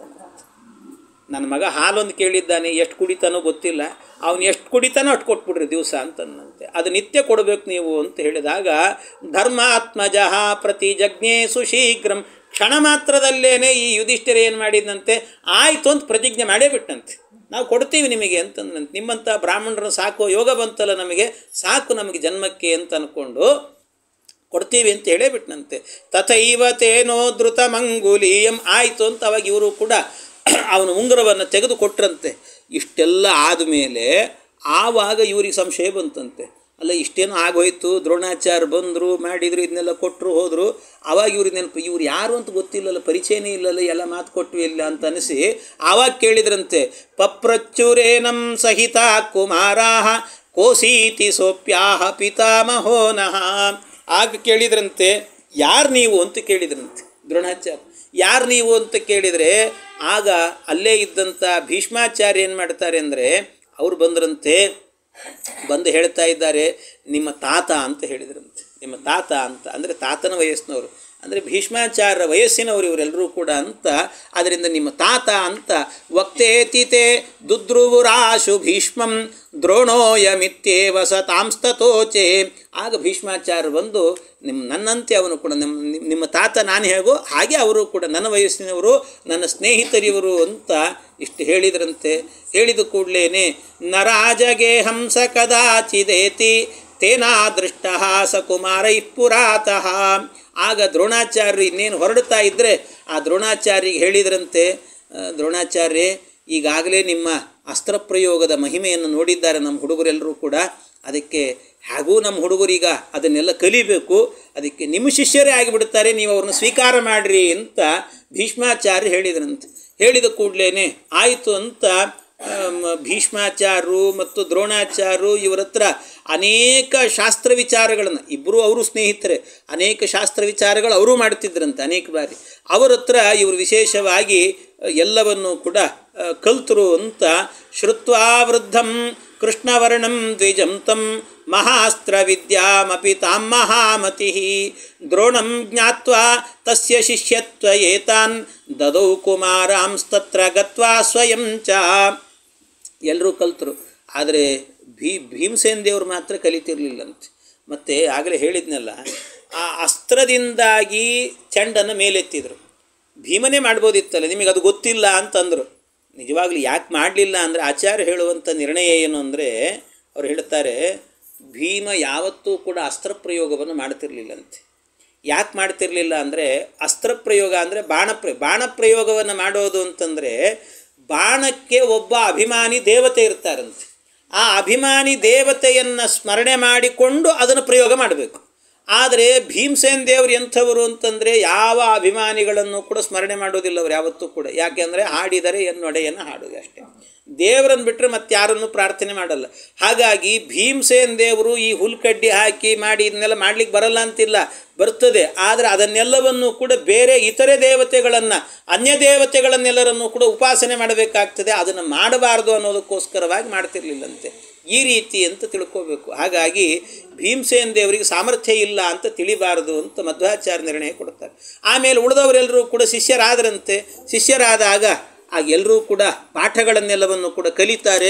ಅದ್ಭುತವಾದಂಥ ಪಾಠಗಳನ್ನೆಲ್ಲ ಕಲ್ತರಂತೆ. ಆ ಪಾಠ ಕಲಿತಾಗಲೂ ಕೂಡ ಒಬ್ಬೊಬ್ಬರ ಸಾಮರ್ಥ್ಯ ಒಂದೊಂದು ರೀತಿ.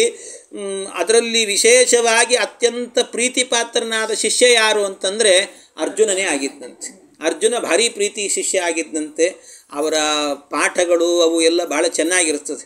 ಅದು ಏನೇನು ಪಾಠ ಮಾಡಿದರು ಅವರು, ಅದರಲ್ಲಿ ಏನು ಅವರ ಸ್ಪರ್ಧೆಗಳೇನಿತ್ತು ಇದನ್ನೆಲ್ಲ ನಿರೂಪಣೆ ಮಾಡುತ್ತಾರೆ. ಅದೇನು ಅಂತ ಮತ್ತೆ ನಾಳೆ ಸೇರಿದಾಗ ಚಿಂತನೆ ಮಾಡೋಣ. ಕೃಷ್ಣ ಅರ್ಪಣ.